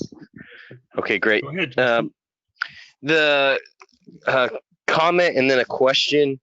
The comment is there a way to form some sort of subcommittee, whether it's maybe like a financial oversight subcommittee or something like that, maybe working with Lisa's department to work directly with CDFA to figure out the best way to move funds from registration income to counties or have the department funded? Because I'm looking at the fiscal report and it says that we spent $600,000 for employees of CDFA, and the 6 employees, we're not quite sure exactly what they're doing. And so maybe there's a way that we could get the IHAB to work in a subcommittee with the CDFA to look at the way that they're functioning, to see if there's a more effective or efficient way to go about dealing with registrations. Like, for instance, I've heard rumor that the verification process of registration in cultivars is slightly cumbersome, and maybe there could be a refined way. I've heard that maybe a cultivar COA, the same COA is verified multiple times instead of streamlining that process to then be like once it's verified, it goes onto a list of COAs that are then verified. I'm not just using that as an example, but it seems like for $600,000, CDFA has been relatively unresponsive, and it seems like the checks and balances and the efficiency of that, maybe IHAB could form a subcommittee. So my question or comment is, it seems like there could be a way to create more efficiency, and can there be a subcommittee formed to work with CDFA to create some sort of refinement around the $600,000 that we're spending to make sure that the commissioners are better supported or feel like they're supported, and to streamline that process? So that's the first part around creating a committee and working with the IHAB, specifically with CDFA staff that don't have any agriculture experience, as you stated, Michelle, like in the field, like with the farmers. And then the other side of that is raising funds. So first step is, can we form committees to create efficiency and streamline that so everyone feels supported? And then the other side is, if we were to raise the fee to say $1,200 annually and $5 per acre, what's the process, to the step 1, 2, and 3 process to make that happen, so the 600 or 1,000 future and current registrants will be able to capitalize the program enough to where it's created a pathway that everyone's getting paid, and maybe even some sort of additional source of funding, to where if the counties are shorted in the year, that they can then request funding to make up the gap, since CDFA is collecting, I believe, 90% or 75% of that fee. And so those are the two main points there. And then a third part of that is, we would like, as growers, to have a list of those specific 6 people that are getting paid $600,000 a year in all overall, their name, their contact information, and their specific role. If you can define that role, I would like to request that, and maybe the IHAB can then re-support that request, that we get that in writing so we can communicate in case there's some situation arises where staff is unavailable. Specific, Michelle, I know you get overloaded at times with all of this. Maybe there could be a better support or communication strategy. So it's a 3-part committee to help CDFA. Can we raise capital through registration, and what's the steps? And then the other part of that is specific to working with the CDFA on that process, and and helping them get through the definement of those roles and employees and contact information for the people that are doing the work.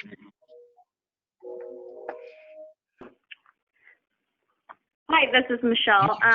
So I apologize that you or other farmers or growers have felt that CDFA has been unresponsive. I do want to clarify that CDFA is not registering folks at the county level.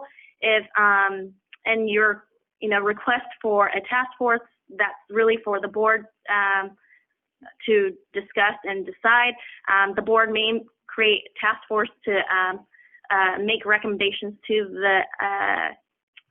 the department regarding the administration and the implementation of this program. I do want to note one thing, that in regards to the personnel services, it does include the salary and benefits for all the full-time employees, as well as all the supporting staff members for the branch. So that includes, basically my boss and my boss's boss and all the branch administrative staff. We do pay a portion of their wages for our program.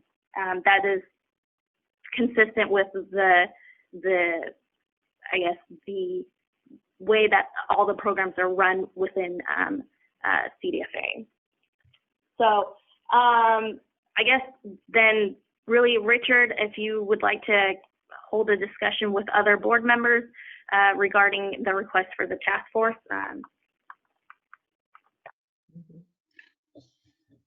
Yeah, that sounds like a good idea.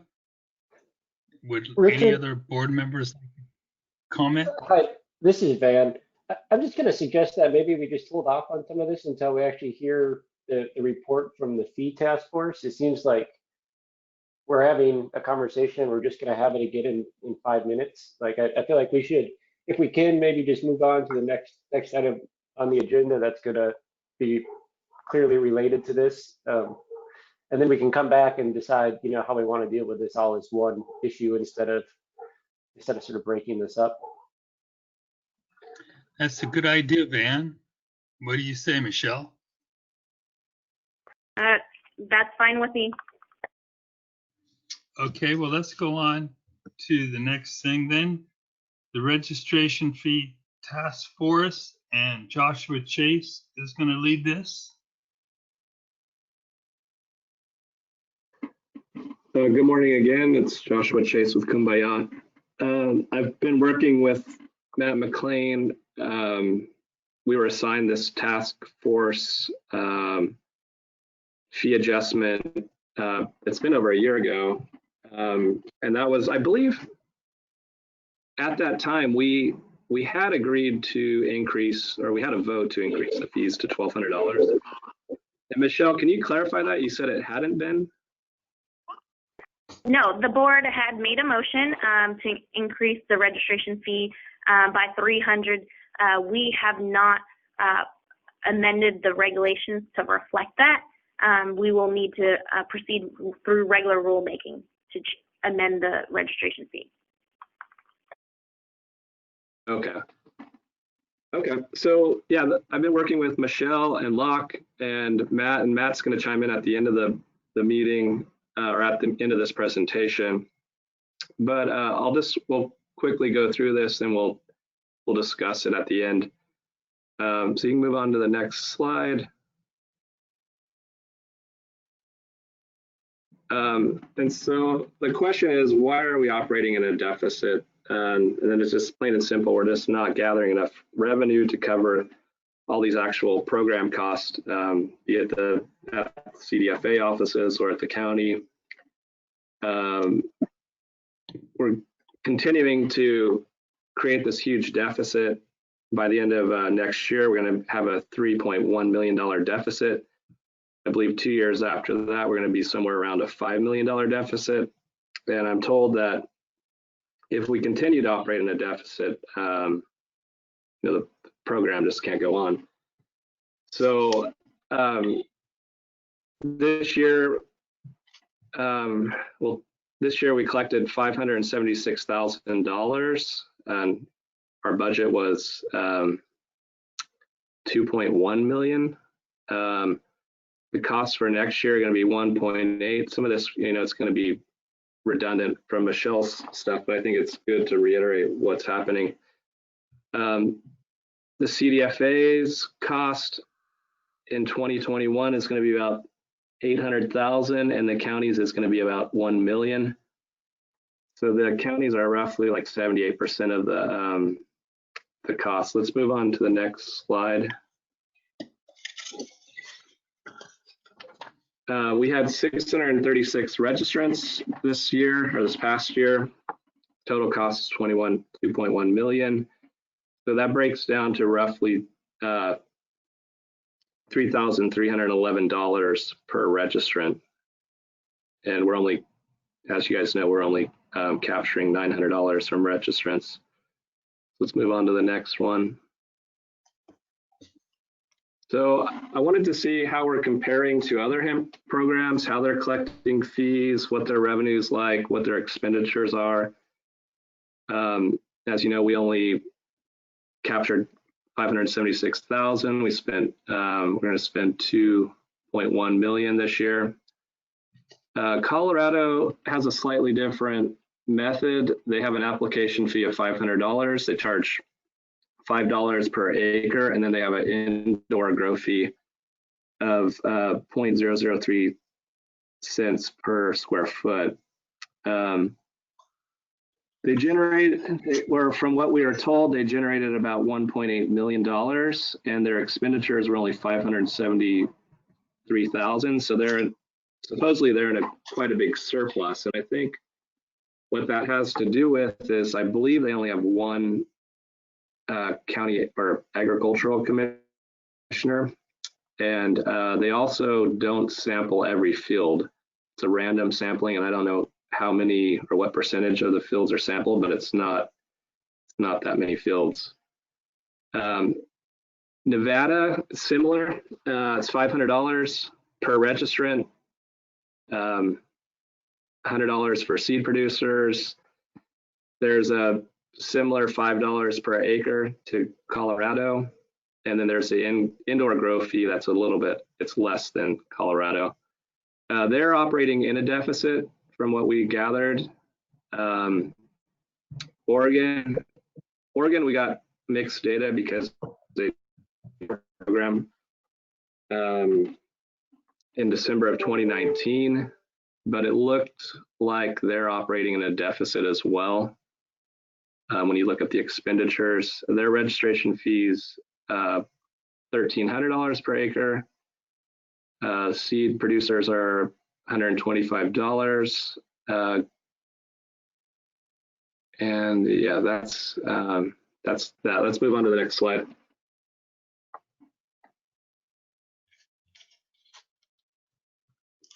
Okay, so we're trying to look at what options we have to make up this difference. And with the current operating budgets or projected budgets, we, at some point, the CDFA is supposed to be operating with I believe it's a 30% surplus that covers the expenditures for the current year. And so we started to look at numbers of what it would take to get to that surplus by 2025. And if it was just a straight registration fee increase, that would move from the current $1,200 proposal up to $5,000, which is a significant increase. The other option, which I think is maybe the best option in the future, is to do a gross revenue fee structure, but we don't have enough data on how much the fiber people are making, how much the protein people are making, and how much are the cannabinoid people making. So we just couldn't propose anything with that, and we'll get back to that later. If we did a straight acreage fee based model, it'd be about $145 per acre. And then, of course, we're getting back to these, we're trying to get this surplus by 2025. Another option too that we haven't been capturing is there's registration amendment fees, and there's roughly 3 amendments per registrant per year. And so we thought maybe we could generate a little bit more income with $75 cost per amendment, but it's fairly insignificant. It's not going to make a huge impact on the trying to get to that surplus point in 2025. So let's move on to the next one.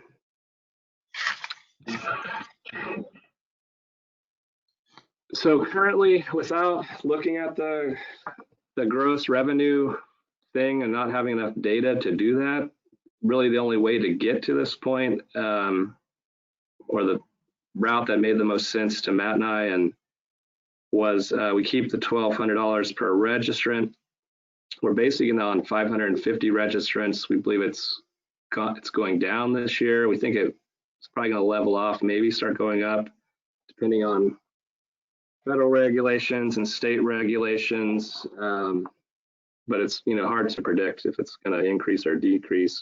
But we'd assume that the market's going to stabilize at some point and increase. That would put us at somewhere around $115 per acre. That would make up that Josh, difference. This is Michelle.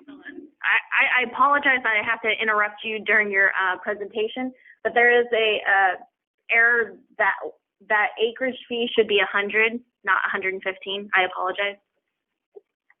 That's right. Okay. Okay. So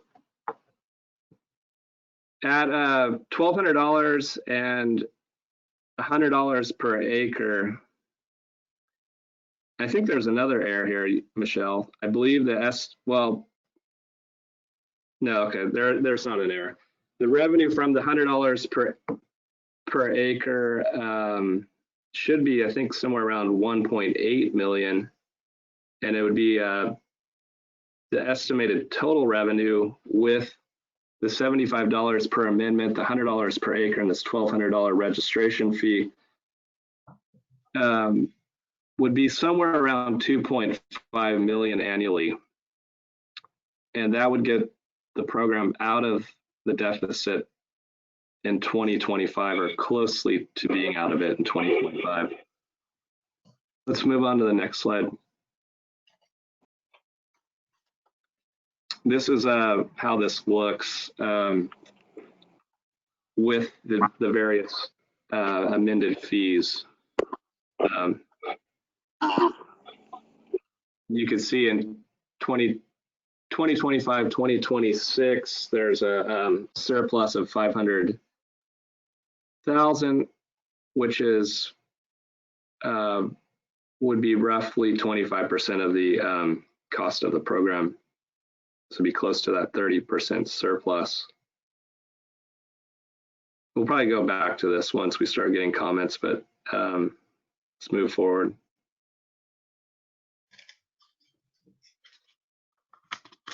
Okay, just to summarize, the gross revenue model we think is maybe the best option. We just don't have enough data. We need to know all those costs or the revenue generated by farmers and actual acreage of the various crops.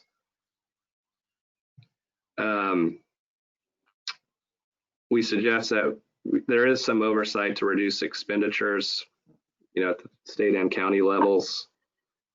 And then we're also suggesting that we reevaluate this fee structure yearly as the market evolves. So let's open it up to questions now. Thank you, Matt, or Josh. Or actually, let's have Matt comment on this stuff as well right now.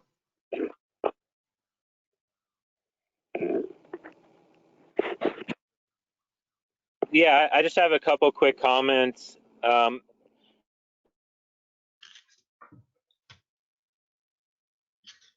Regarding our estimates of acreage,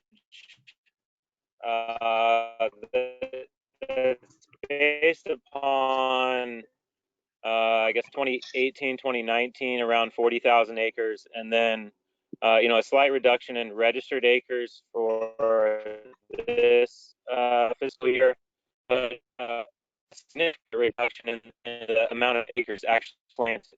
So assuming for the next fiscal year, 17,500 acres, and then with the adoption of federal regulations by the end of going into 2022, 23. And so that's the base for the acreage, and the registrants, as you saw, is pretty level throughout. And then I would like to say, like, one of our places of concern is how this impacts grain and fiber and yes.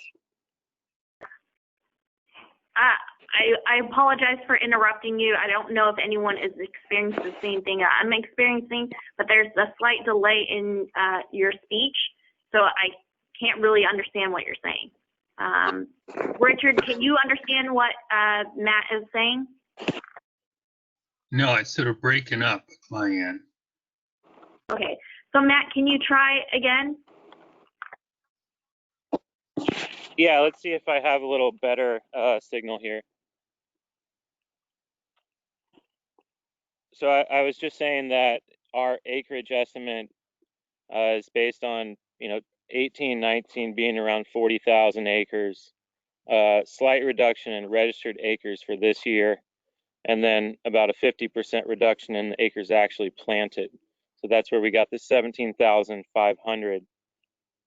And then going forward, we're estimating a 10 to 15% increase in the acreage planted based upon federal regulations being accepted.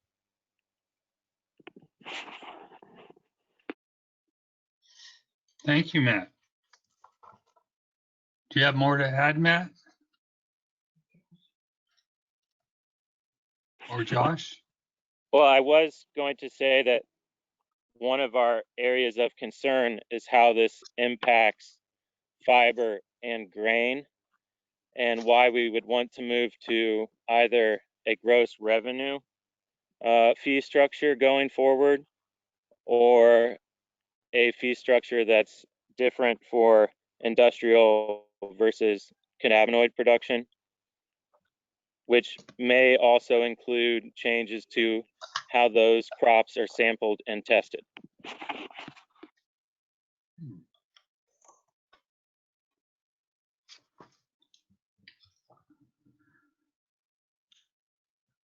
This is Josh again. Yeah, this is Josh again. I don't have any other input into this. I think Matt and I can answer questions. Michelle can answer questions. It's not a popular thing. I know it's not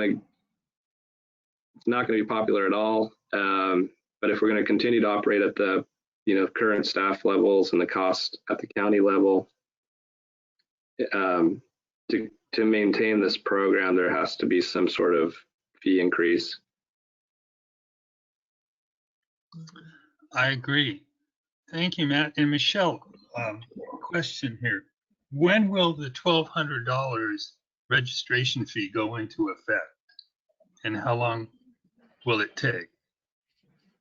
Well, it will go through the regular, if we propose the $1,200 registration fee, it will go through the regular rulemaking process. As we understand, it's, could be up to a year-long process.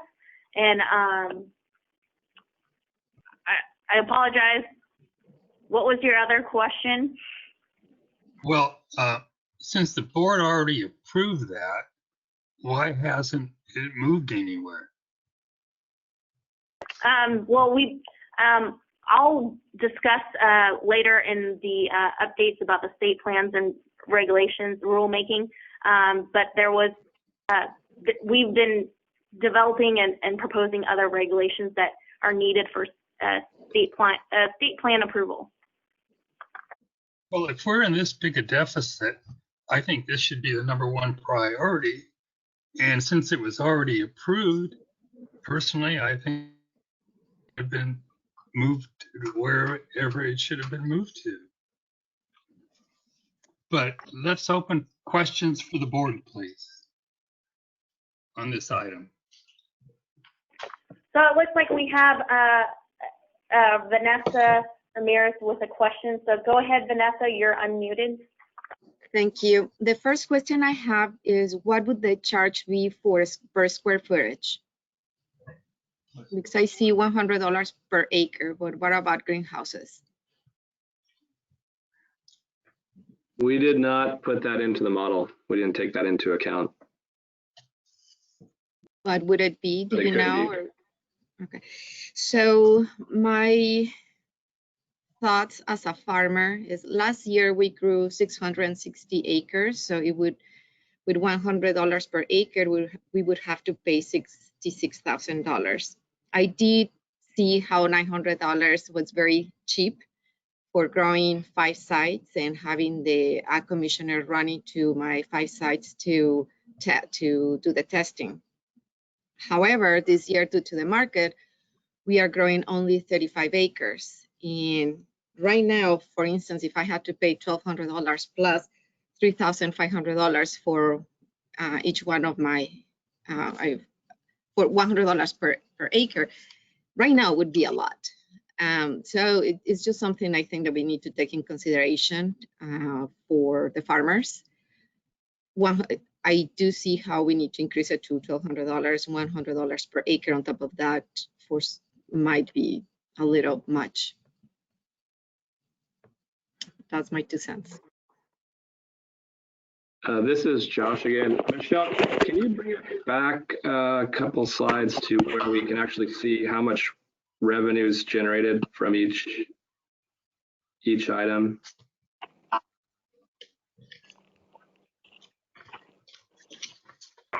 Hang on 1 second. Yeah, there you go. Okay.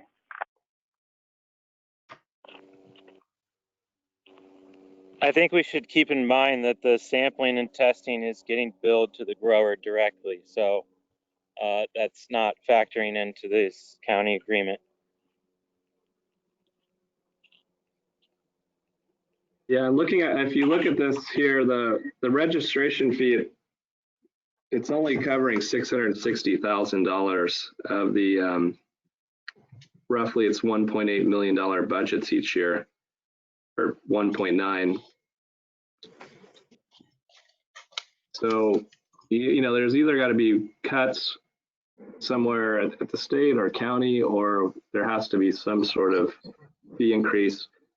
And I'm not 100% certain on how to do this equitably. And bringing up Matt's concerns, I think this is very damaging to fiber and grain where the profit margins are extremely low. But yeah, that's just my 2 cents on that. Dan, you had a question. You should be unmuted. Oh, it looks Sure. like, yeah, there you go. Yeah, this is Van. First of all, thanks for actually running the numbers and doing this work. This is really illuminating to see. And yeah, I think there's no easy decisions here for sure.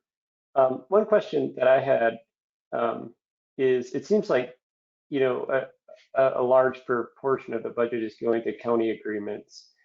And it seems like the cost in counties varies really, very widely. And we saw that in a presentation at a previous meeting where, you know, some counties were charging $100 an hour and some counties were charging 35 or whatever. And I guess the question I would have, is there any way to have the counties have a role in setting a fee that works for their individual county? Or does this have to be a fee that is done for the whole state? For example, could there be a county level registration and a state level registration, and the state level registration, you know, basically covers the CDFA budget, and the county level registration can take into account the fact that, you know, every county is going to be doing it differently, and some costs are going to be high and some low.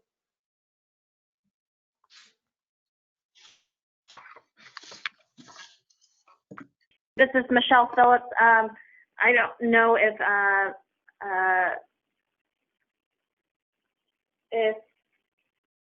Lisa Herbert, if you want to add to my comments, but basically, again, the Food and Ag Code Section 81005 authorizes the department to establish a registration and renewal fee, and this is what you know, this conversation is based on. However, my understanding is the county ag commissioners can set up local fees to recoup some of the costs, and that's, I believe that's how the sampling and testing costs are being recovered at the county level.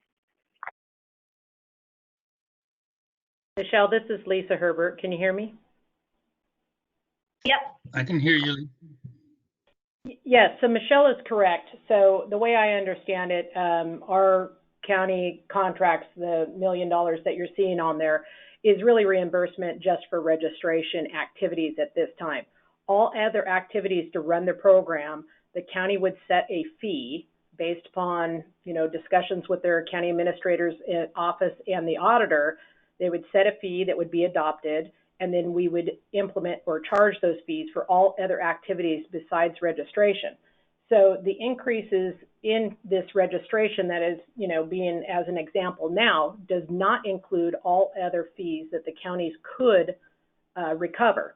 Some are doing land use ordinances that will add additional fees. So you might have to have a county license where you pay $500 up front, in addition to the CDFA $900 or $1,200 registration fee. So you're going to have multi-layers of costs coming to your cultivators at this level. Thanks, Lisa. We have a written comment or questions from Valerie Milano. So Valerie asked for us to describe what constitutes as an amendment to registration.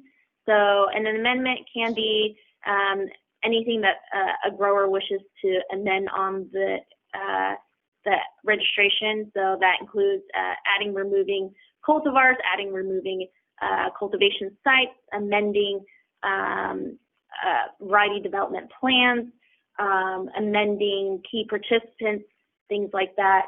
I think the proposal from Matt and Josh, it would be $75 per amendment, but it excludes any amendments to just contact information. So if a grower wants to change, you know, a mailing address or a phone number, that wouldn't be applicable. Another question from Valerie: is there any other source of funds other than a user fee, any grant funds to get the startup, et cetera, specialty crop grants to the grower organization? I understand this may set a difficult precedent. So we're, in regards to the revenue that's collected by the department, we are only authorized to establish a registration fee, and that is the only fee that we are collecting at this time. Lisa had a question. Can you clarify where the money is coming from to fund the industrial hemp program, knowing that the funding is coming from somewhere else besides the registration fees? I'm not sure if I understand your question, Lisa. If you can actually unmute yourself and. Yes, Michelle, where is the money that to support your department right now coming from, if it is not coming from the program? So which other, where are you robbing the money from to support the program at this current time? So currently the program is running a deficit, but is paying, funding the program by borrowing money, and that borrowed money is, we actually owe interest on that borrowed money. I believe the interest rate on the borrowed money is 1%. So it's coming from other programs. So that's, what's funding our program right now.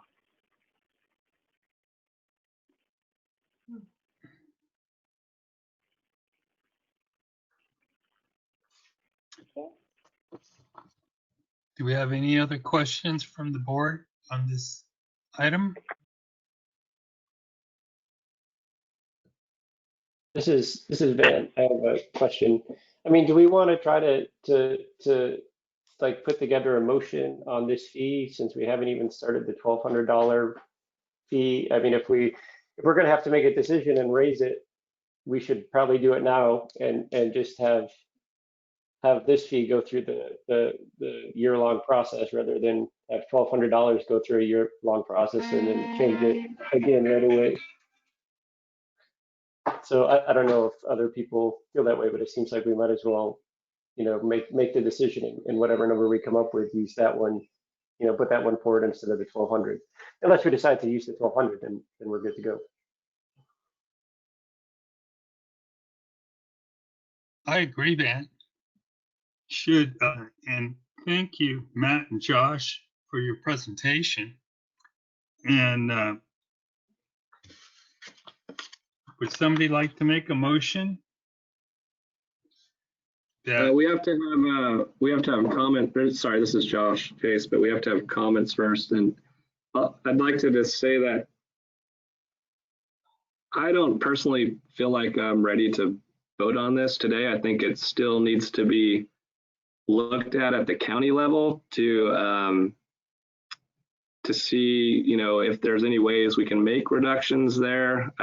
We're spending about $2,600 per registrant on average, which is, ballpark numbers like 25 to 30 hours, which probably is true, but I think there's a little bit more data that needs to be looked at. And then I forgot who brought up the comment too, but we possibly should look at the greenhouse fee, square footage fee as well.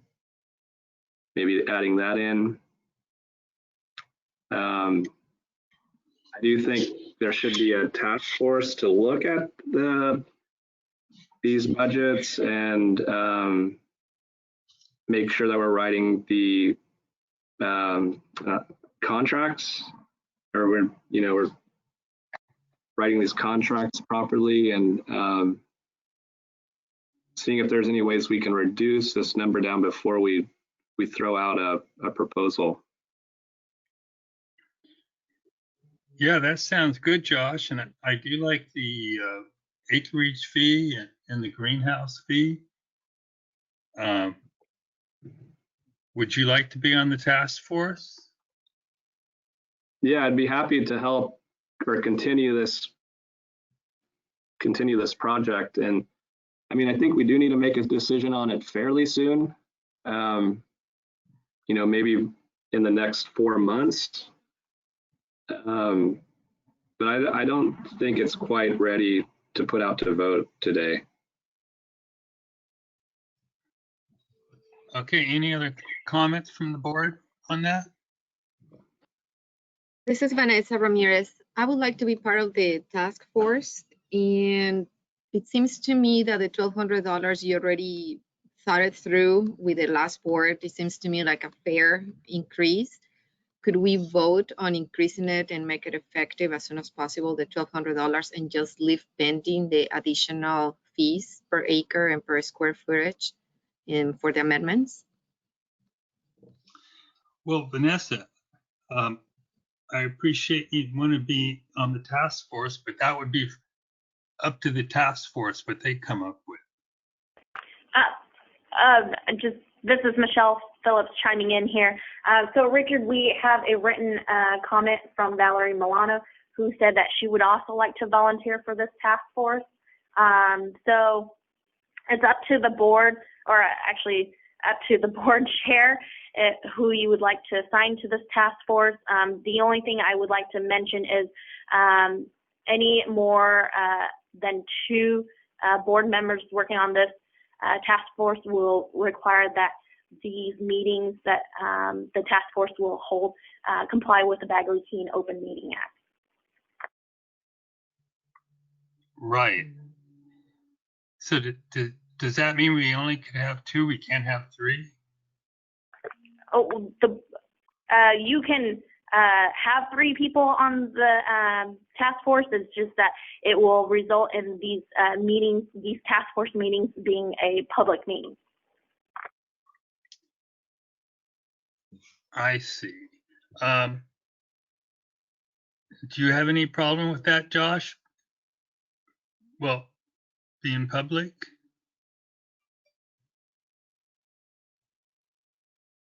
We could do public meetings, and then there could be more of us at these meetings. There could be, I don't know, we could have a monthly meeting and set aside 4 hours with whoever wants to join it. And it might be better than just 2 people. This is, just Matt and I's ideas on this, along with the assistance from Michelle and Locke. And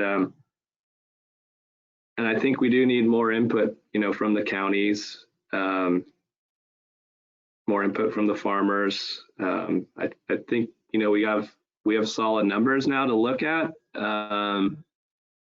So it may be best to have a larger task force that's a public meeting. Yeah, I agree. There would be have more input from the farmers, since they'd be paying the bills. So Richard, Michelle. This is Michelle Phillips again. So I just want to reiterate, I personally don't have a preference one way or the other. I just want to stress that if there are more than 2 task force members two board members working on this task force, any communication among those task force members will be considered under the Bagley-Keene Open Meeting Act, and it wouldn't require a public meeting. So any conversations to develop or propose a recommendation would need to be done in a public meeting.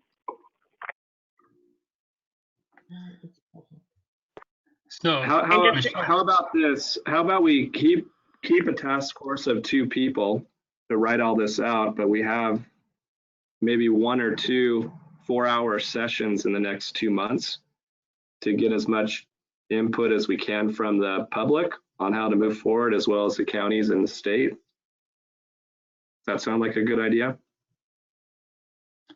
Yes, that sounds like a good idea. Because it would be simpler, I think, coming up with a solution with just 2 people. Then you don't have to. Then we comply with the Bagley-Gamey Act. So, Josh, you'd like to be on the board or on the task force, and I know Lisa wanted to be, or Vanessa wanted to be on it, and also Valerie. So how do we go about narrowing it down to 2?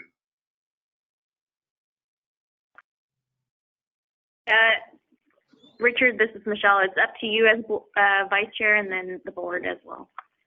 So you can assign who to be on to work on the task force. Okay. Well, since Josh, Richard, I apologize. We just received a written comment from Valerie, and she said that she can be just optional. Okay. Well, let's have the task force with Josh and Vanessa. Is that okay with you, Vanessa? It is okay with me. Is that okay with Josh? Yeah, that's okay with me. And then I propose that we set up another meeting in, say, 40 days, and then another one 30 days after that as a public meeting to get as much input as we can.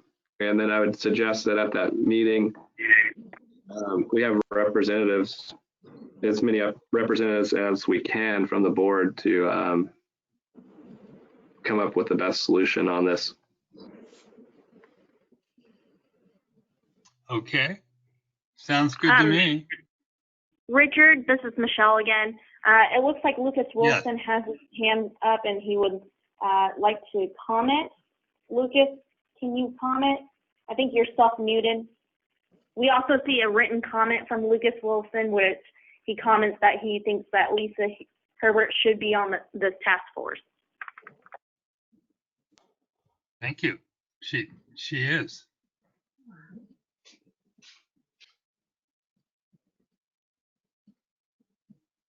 So are we waiting for a comment, Michelle? Yeah, we have several public comments. So we'll start off with Matt McLean. He has a comment. Matt, we just unmuted you. Thanks, Michelle. My question was regarding the registration form. Are registrants still required to indicate if they're doing fiber or grain or cannabinoids? Matt, that information is not required as part of the registration application. Okay, well, I know we had it on there at one point, and it might give us some flexibility in the registration fees if people are planting, say, like approved cultivars that are on the AOSCA or OECD certified cultivars list that are geared more towards grain or fiber production. We could reduce the fee or just have a reduced acreage fee for that. And there could also be some flexibility on the sampling and testing protocol regarding those varietals, which might reduce the workload and thus the agreements with the county or so forth.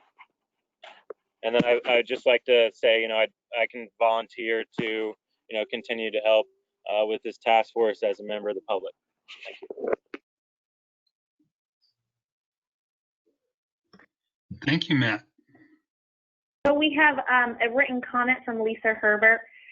She wrote, doesn't CDSA have all the county invoices to reflect actual time spent? That could be given to the task force to review. In response to Lisa's comment, the current task force that worked on this proposal, which is Josh Chase, with the help of Matt McLean. We did provide them not only the scope of works for the county agreements for last year and this year, we also included and provided them information on the actual cost of each county, and we included the county reporting of all the activities. So that was provided, but it sounds like Josh Chase would like some more time to review those documents.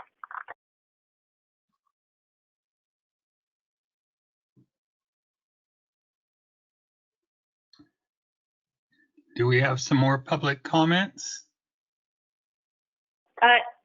So we do, I believe, there's one comment from Lucas.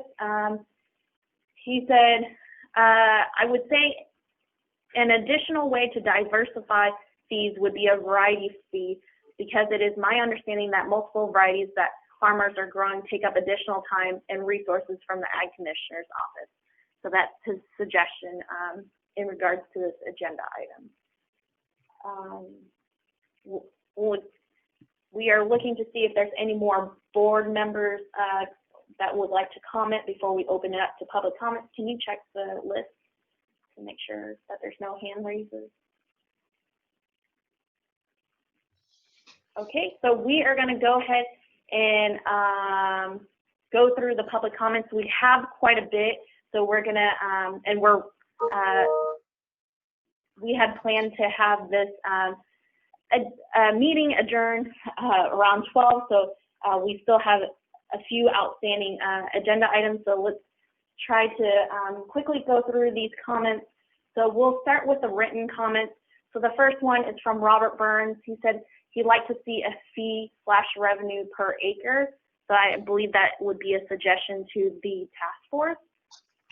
Kevin Johnson commented, I agree with the recommendation of an approved cultivar list as a means to streamline the workload for commissioners and CDFA. Also, I support the idea of a budget subcommittee. Also, I support the idea of a fee based on acreage. Sales tax revenue benefit is not included but must be large for CBD sales in California. Robert, Michelle, this is Josh. We did do that calculation on the fee per acre, and if you go back a few slides, you can see that to get us out of that deficit, it was $145, I think. Or go back, yeah, right there, number 3.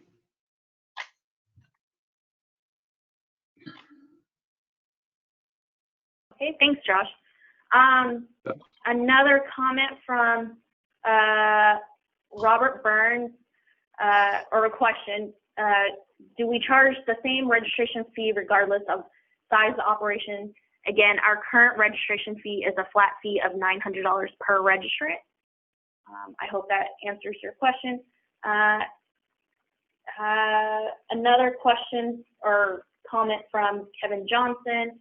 Also, do all state programs pay for themselves? Or are they supported by various tax revenues generated statewide? In other words, are you required to balance the budget? Again, the program is currently a continuously appropriated program. We collect revenue based on the registration fee, and that is how this program should be funding themselves or ourselves. We currently don't collect enough revenue, so we are borrowing money at this time. Walter, I apologize if I butcher your last name, Mayeda? Anyways, so Walter's question is, shouldn't the rate be different for indoor versus field growth per acre / square footage? I believe that is what Chase had previously mentioned that he will look into. Melissa Montoya commented that she would like to volunteer for the task force. Stan Whipple asked if the task force can have non-board members, and the answer to that is that the task force can, conduct their investigation or research using other non-board members. So In this case, Josh Chase, with his proposal that he presented today, he worked with Matt McLean, who is a non-board member. Let's see, Alex Dixon commented that he would like to nominate another farmer to the task force, also if possible. Again, the task force can conduct their investigation or research by, working with other members of the industry. Dan Whipple asked, can you create another task force targeting 2 related topics? Stan, I believe we would need a little bit more clarification on what you are requesting there, but the board has the board chair, in this case, acting board chair can make assign any task force at this time. So Melissa Montoya asked, why not also appoint non-board members as well? Again, the task force can work with other non-board members. Justin Eve commented that he has a suggestion on the registration fee of a flat fee of $1,200 per registration plus a $5 per acre for outdoors and a $50 per acre fee for greenhouses. And he specified greenhouses as defined as temp controlled, not hoops. And if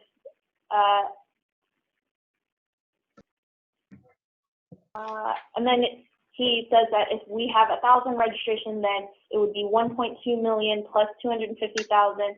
And if it's 50,000 registered acres, then it would be result in a $1.45 million revenue plus 200. I'm sorry if I'm butchering this, but he also mentioned that if there's 200 or more breeders, then that would result in 240,000 for a total of 1.7 million. Okay, Jean Johnson has a comment. She stated, I want to bring up 2 points in talking to someone who administered the Kentucky Hemp program that has made a surprisingly large amount of money from changes to the registration. They charge anywhere between $1 to $2,000 for the changes, something for the task force to consider. Also, I think it's important to differentiate between CBD and fiber/grain cultivation, as high fees would prevent development of those other sectors.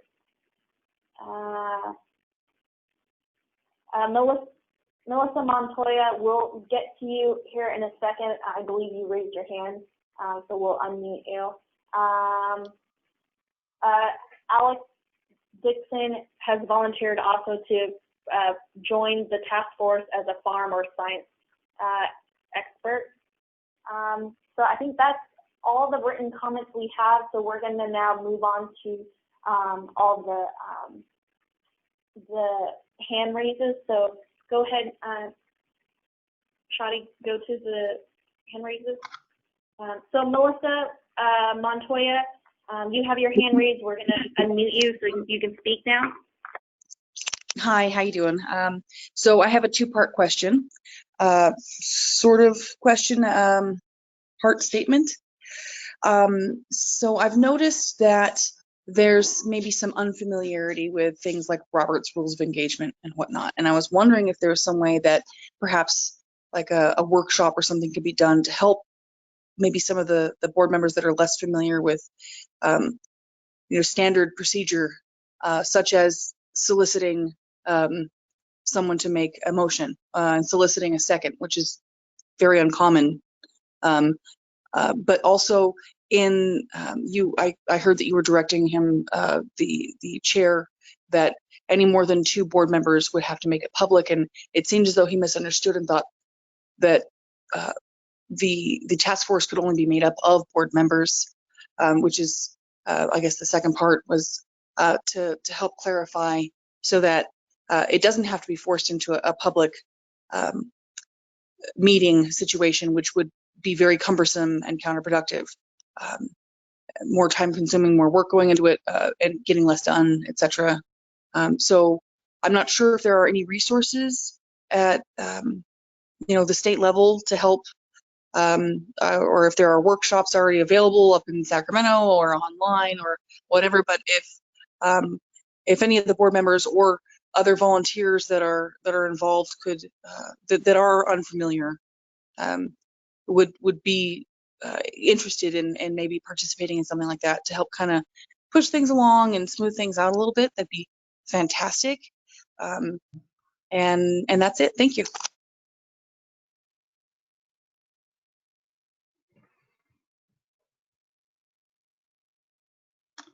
Thank you for your comment, Melissa. We did, all the current board members did receive the guide to the Bagley-Keene Open Meeting Act, and in there it should describe how task force and public meetings, the requirements for public meetings. So do we have any more hand raises? So Richard, I think at this point we have gone through all the public comments, so if you want to move forward with the next agenda item, you can. Okay, Melissa, well, I'd like to thank everybody for their inputs. And the next thing is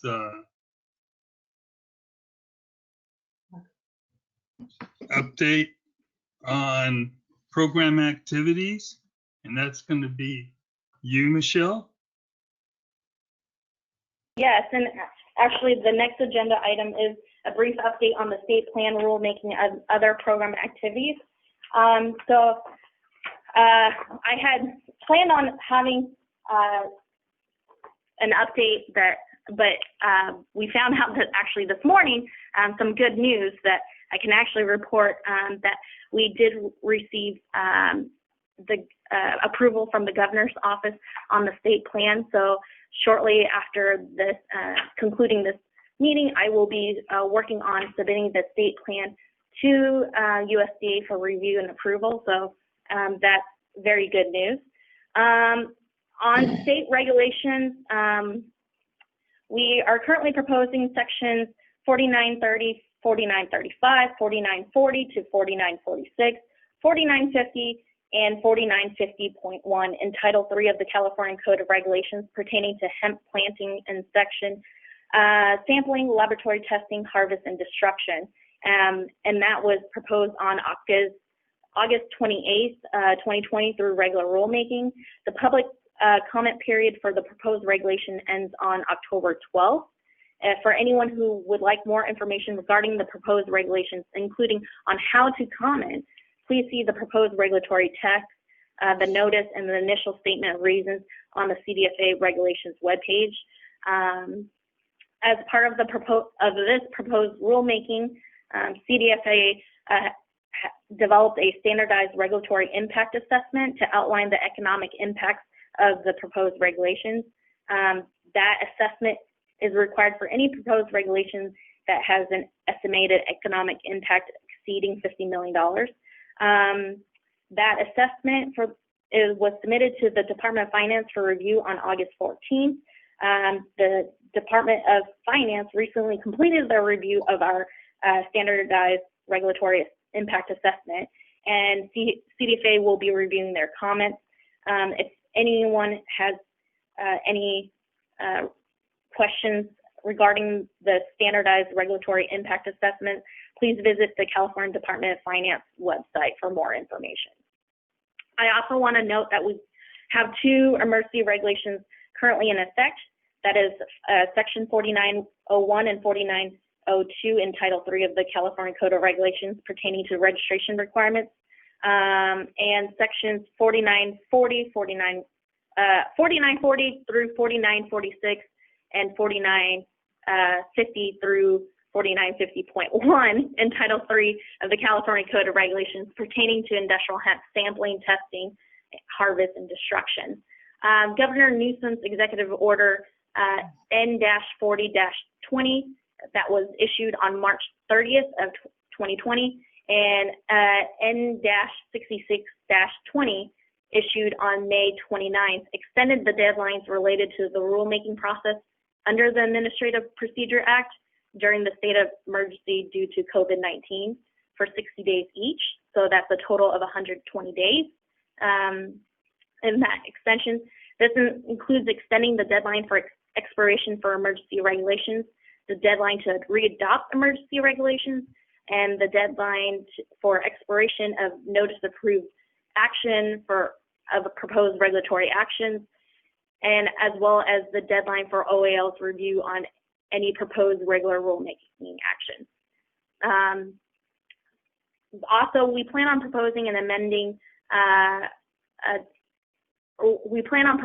to amend and permanently adopt sections 4901 and 4902 pertaining to registration requirements through regular rulemaking while the emergency regulations are in effect.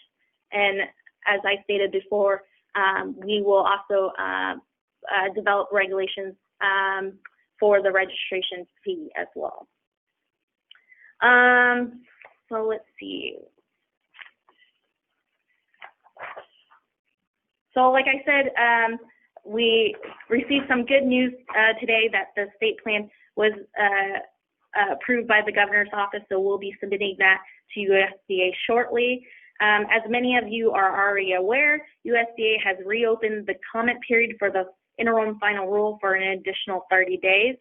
USDA is inviting all stakeholders to provide comments on the interim final rule, but they're particularly interested in the following topics: measurement of uncertainty for sampling, the liquid chromatography factor of 0.877, disposal and remediation of non-compliant plants, negligence, interstate commerce, the 15-day harvest window, hemp seedlings, microgreens and clones, hemp breeding and research, sampling methodology, flower versus whole plant sampling, other aspects of sampling methodology like the composition, frequency, and volume, sampling agents, and DEA laboratory registration. So again, they're seeking additional comments. The deadline for submitting public comments to USDA is October 8th, and at this time, CDFA is considering submitting additional comments to USDA. Lastly, I wanted to go over some future program activities. So in regards to that, we currently have 2 vacancies on the board, and we're currently routing the announcement for approval.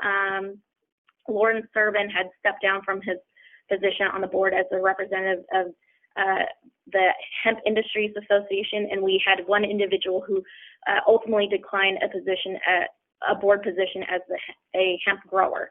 We'll notify the public via listserv once the announcement for these vacancies are posted. We generally provide a 30-day window from the date of the announcement for applicants to submit a letter of interest. Also, in anticipation of regulatory changes, we're also, as I previously mentioned, in the process of hiring an additional staff member to provide county support on the administration and enforcement of the program. We'll also be developing additional online public outreach material to help growers understand the changes in the future changes in cultivation requirements. And as I mentioned in previous meetings, we're continuing to work with USDA on reporting requirements. Lastly, there was a request from the public for my program update to include information on the program's outlook from 1 to 5 years from now. And as many of you realize, we're anticipating additional regulatory changes on both the federal side and the state side in the future. The program's responsible for administering and implementing the hemp cultivation program as outlined in Division 24 of the California Food and Agricultural Code. So that will be the sole focus of the program for the future. So that concludes my update. I guess if there's any questions from the board members, please go ahead and raise your hand and we'll make sure that you're unmuted, or you can type in any questions or comments. Thank you, Michelle.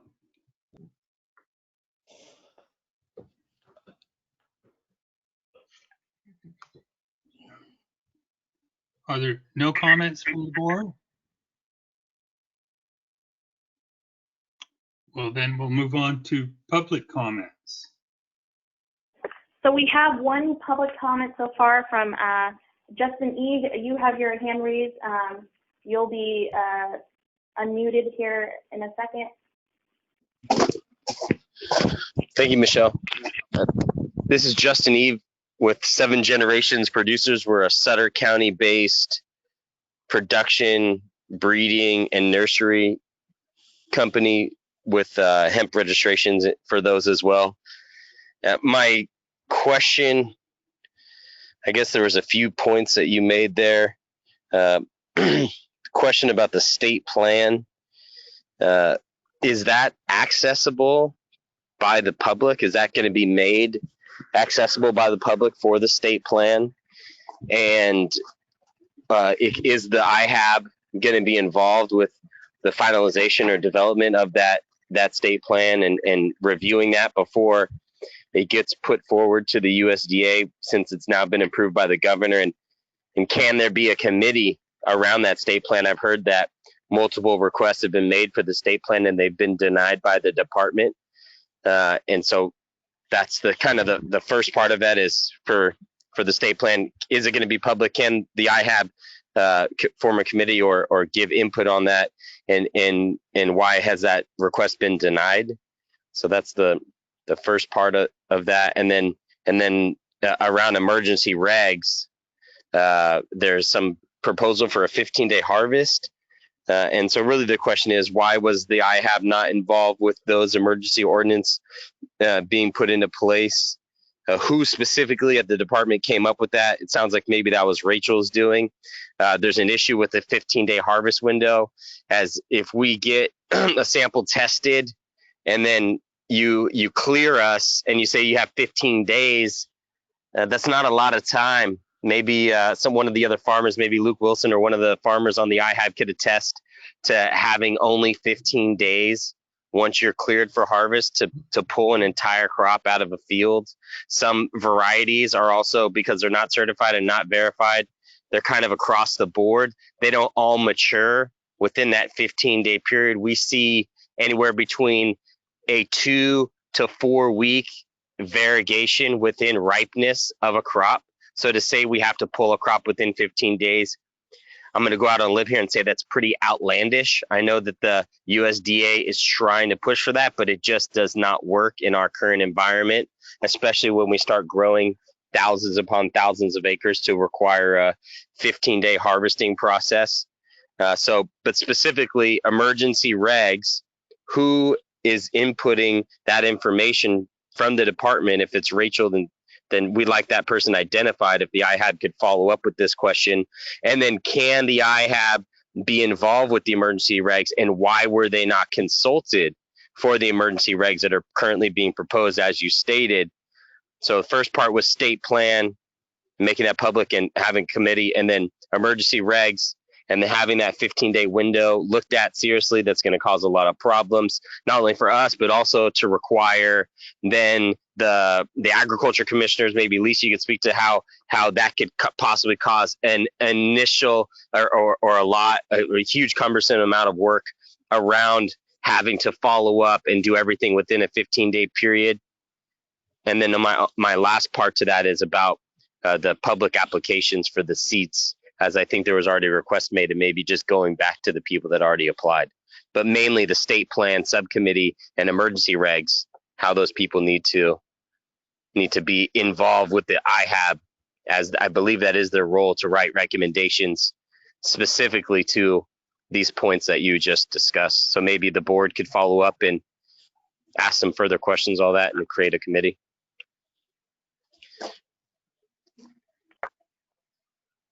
This is Michelle. So Justin, you had several comments and questions, and I hope I captured them all. So your first question was, whether or not the state plan will be made public. And I believe that once we submit it to USDA review, we will be able to make that public in some fashion.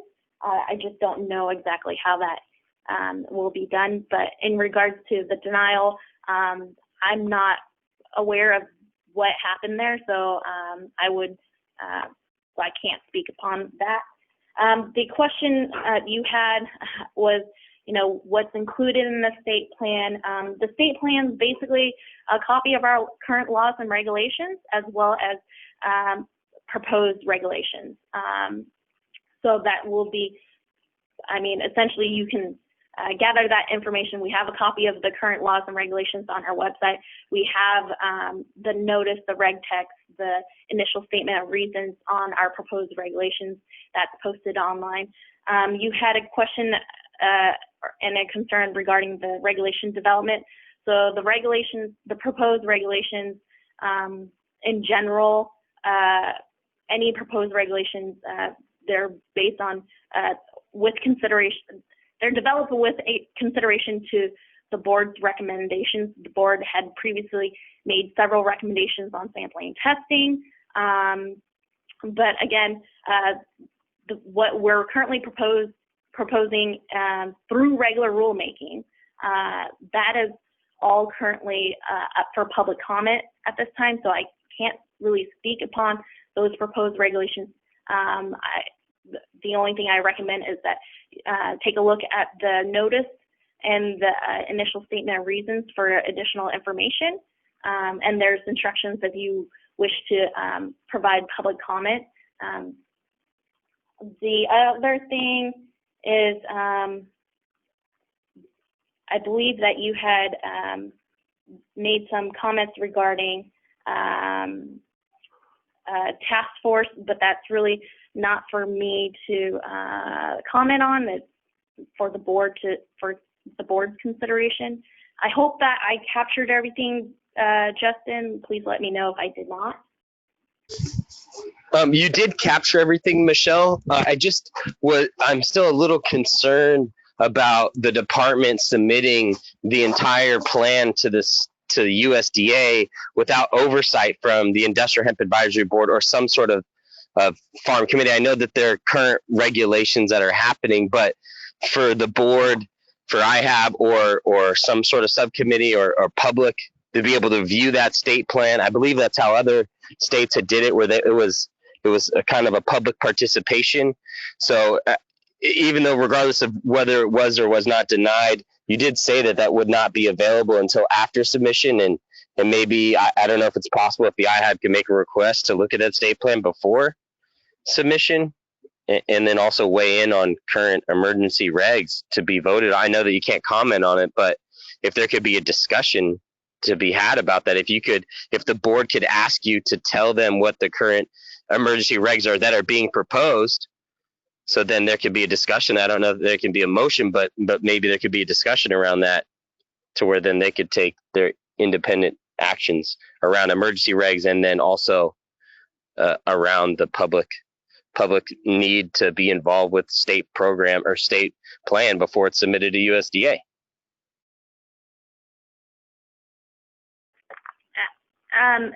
Justin, I just want to make some clarification. You refer to the proposed regulations as emergency regulations. They are not being proposed as emergency regulations. They're being proposed as through the regular rulemaking process. And if you take a look at the proposed regulations, they do incorporate the board's recommendations, previous recommendations on sampling and testing. But I don't know if the board would like to put in a request to the department to review the state plan prior to submission. But however, I just want to make note that that the state plans, if we do not submit a state plan and have it approved by October 31st, California growers will be subject to the USDA industrial hemp production plan.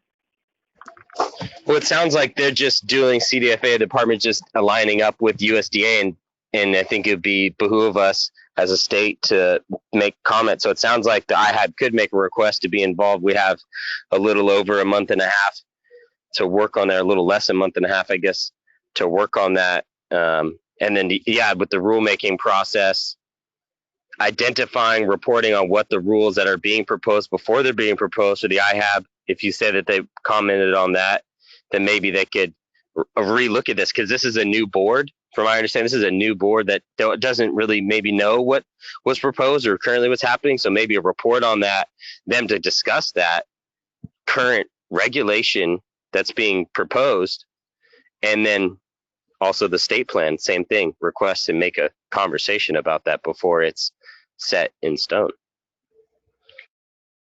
So thanks, Michelle, for talking about that, and hopefully the board will follow through now and ask some questions and take some action on those items. Thank you, Justin. Do we have any more public comments, Michelle? We do, but let's go ahead. I think there's a few board members that would like to comment. So we'll start off with Josh Chase. Okay. Hello, this is Josh Chase. There was a task force set up 2 or 3 meetings ago. I can't remember when it was, but it was to review the pilot program, and that never was followed through on. But at this point, it'd have to go back through the Attorney General, I think, and then it'd have to go back to the governor's office. So I think it's just too late now to review it, at least before it goes. I don't know if we can amend it after October 31st, but I don't think there's enough time to, if we're really trying to get this in before the 31st, to have it go through the Attorney General and the governor's office again. I think it took you like 6 or 8 months to get to this point.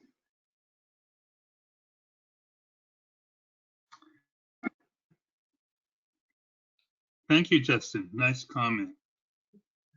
Joshua, any more discussion from the board regarding this agenda item? We're going to take one quick look at the list to see if there's any hand raised by board members. No. So Lucas Wilson did make a type in a comment. He said that he would like to make a motion to establish a committee to work with CDFA on proposed and emergency regulations prior to the submission. Well, actually, he said never mind. So to kind of add to your comment, Lucas, the board had previously established a task force to review sampling or make recommendations for sampling and testing. Richard Soria was actually on that task force. So part of the current emergency regulations that we are working under for sampling testing stems from the recommendations we received from the board the board, sorry.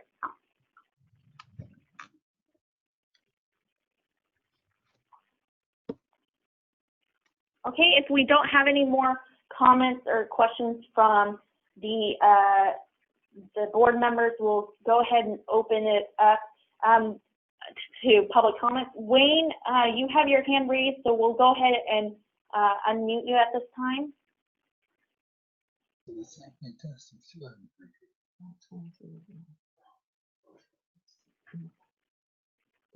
Wayne, do you have any comments or questions? Thank you for unmuting me. It was really some text comments, and it was really about the USDA plan. I also must apologize to everybody. I have seemingly failed to properly introduce myself. My name is Wayne Richmond, and I'm the executive director of the California Hemp Association and the California Hemp Foundation. And we've been actively involved as the most vocal and organized group of farmers in this state, and supporters of more than 1,200 research acres when we were able to do so under previous laws that have since stopped and prohibited us from doing that. So that's why no research is going on in this state, even at UC Davis. Having said that, it's really about this transparency that seems to be lacking, and this whole USDA plan being submitted And the comments about the OAL and the backroom machinations that seem to happen, quite honestly, don't comport with the facts as I recall them and the record shows. And for an example is the sampling and testing. It was agreed by the IHAB by a vote, majority vote, that the testing shall include the entire plant as a two-pass methodology in addition to the top 18 inches and side branches. That's what the board voted on, was agreed to. It comes back from OAL with a trick, and lawyers just love to seemingly do this. They said, yeah, we'll give you the whole plant as long as it's 18 inches tall. That was not the intent of the board, but that's the regulation we're now stuck with. So I just want to put that out there for the new members, and I do want to I'll save some comments for my for the public comment period, but thank you. Thank you, Wayne.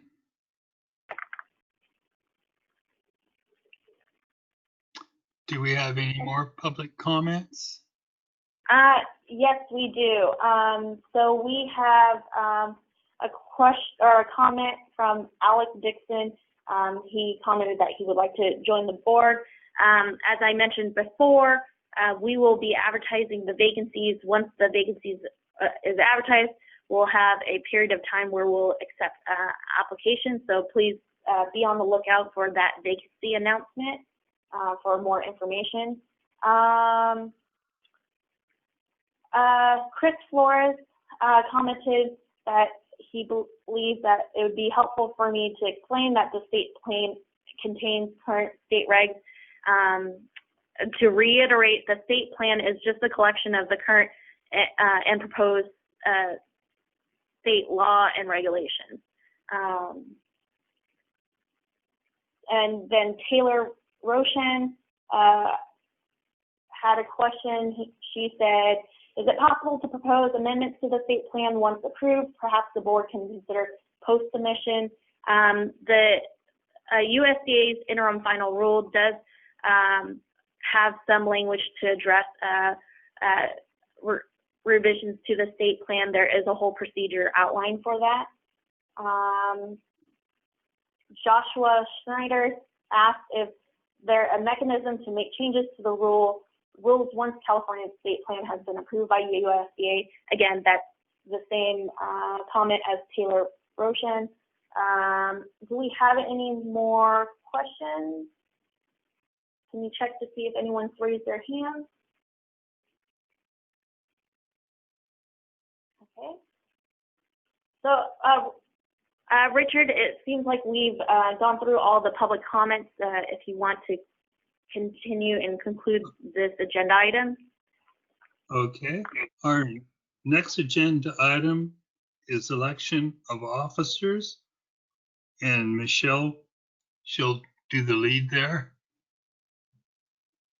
Thank you, Richard. So for the election of officers, section 81001 S of the California Food and Ag Code requires that the board elect a chair from its membership annually and other officers as it deems necessary. In the past, we've had a board chair, which was Lawrence Durbin, and then a vice chair, which is you, Richard Soria, in the past term. The board chair would work directly with CDFA staff to manage meetings, set up the agenda, call for a meeting if he or she feels it's necessary. The vice chair will take on the responsibility of the board chair when the board chair is not available. Would anyone on the board would like to volunteer or nominate an individual for board chair?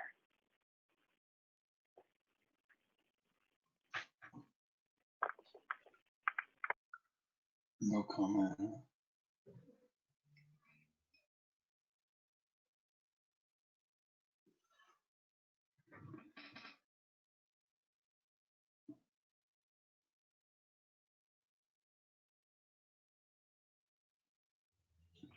I don't hear any comments. No, and again, to reiterate, it's up to the board if you would like to nominate someone or if someone would like to volunteer for this board position?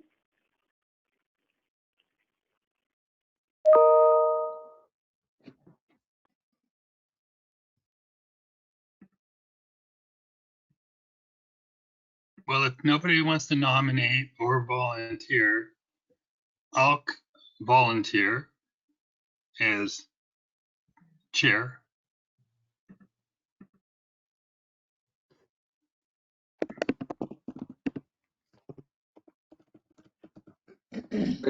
That works for me, Dave Robinson. I'd second your motion to volunteer. Thank you, Dave. So, do we need any further discussion on this, Michelle?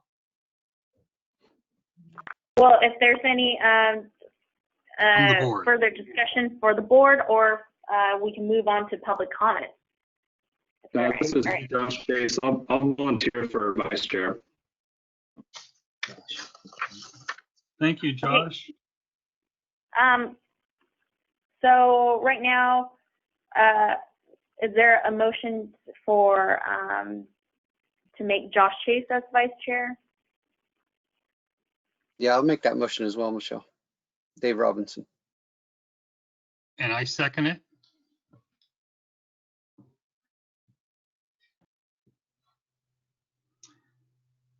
So if there's no further discussion from the board, we'll open it up to public comment. Oh, actually, there's a comment from Lucas. Oh, I apologize. Lucas had commented that he would motion for those recommendations that we already have. The motion set by Richard and then seconded. I'm sorry, motion set by Dave and seconded by Richard. So let's go ahead and open it up for public comment. I'll go ahead and start by reading the written comments. So Wayne Richmond commented that he would like to nominate Lisa or John Courier, and also recommended that Chase should be chair and Richard should be vice chair. We'll go ahead and go to Justin Eve. He raised his hand.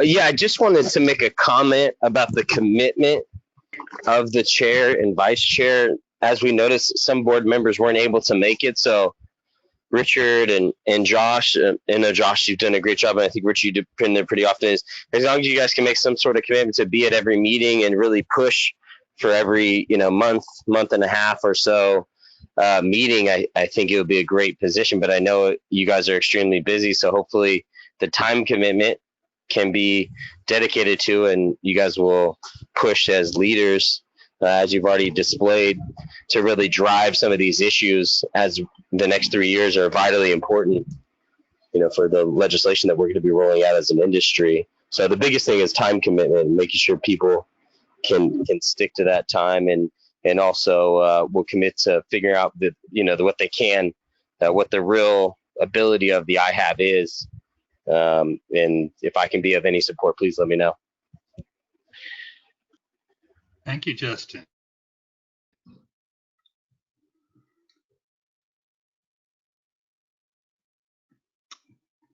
Do we have any more public comments, Michelle? No, it does not look like we have any additional public comments. Do we need to take a vote on this?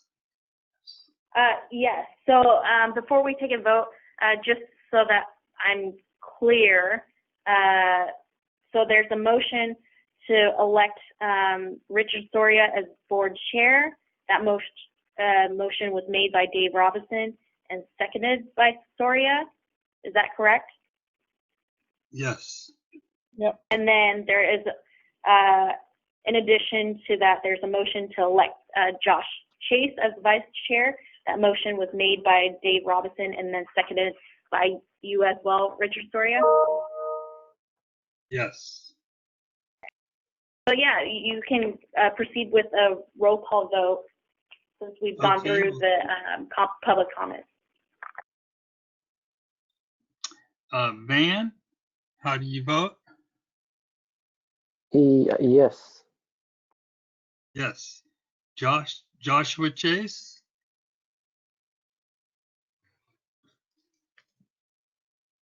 Are you there? Okay, move on to John Courier. Yes. Lisa Herbert? Yes. Valerie Maleno? Yes. Yes. Rob Purcella? Okay. Vanessa Ramirez? Yes. Dave Robinson? Yes. I'll abstain.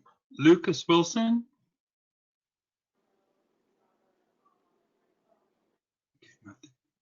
Lisa Aziz? Yes. Okay. Motion passes. Do we have any further discussion? Are we Richard, not on this agenda item if you would like to move on to the next. okay? So now we're moving on to additional public comments. Any additional public comments regarding the items discussed at today's meeting, and any public comments on matters not on the agenda? So before we begin, and I did receive a letter from Stephen, I hope I'm pronouncing his last name correctly, Hydick from Lake County. He's the Agricultural Commissioner and Sealer of Lake County. I have it right now on the screen, but I will go ahead and read it to the board. Essentially, in his email, he's describing two current situations that he's has experienced in his county. So I'll just go ahead and start reading. So I would like you to inform the people at the hemp meeting about what happened in Lake County. In one situation, a state registered hemp grower maintained that he was growing hemp until it was time for the pre-harvest. Then he said it was cannabis and the county had no authority to take the samples at that time. The samples were taken anyway, and it was confirmed that it was cannabis based on THC results. He used this ruse to keep the California Department of Fish and Wildlife, the county code enforcement, and use off the property until that time. He also said that someone from his organization was supposed to take it off the state registration, but it never happened. By the time the results came back, the crop was already harvested and off the property to the black market. In this situation, the state registered hemp grower was harvesting a mature crop without letting the county know in advance. There was no pre-harvest sampling and there was no harvest notification. The county observed this at random. The Ag Commissioner involved the Sheriff, Code Enforcement, and the California Department of Fish and Wildlife in stopping the harvest at about 80% completion. The grower was hiding in his office and refused to come out. Samples were taken of the 20% of the plants that were still in the ground and of the 80% of the crop in the barn. The grower was told not to harvest the remaining crop in the field unless the test results came back. 7 days later, the results came back at 9% THC, but the sample results didn't matter because the grower wasn't present, legal requirement, during the sampling of the live plants in the field because he was hiding in his office.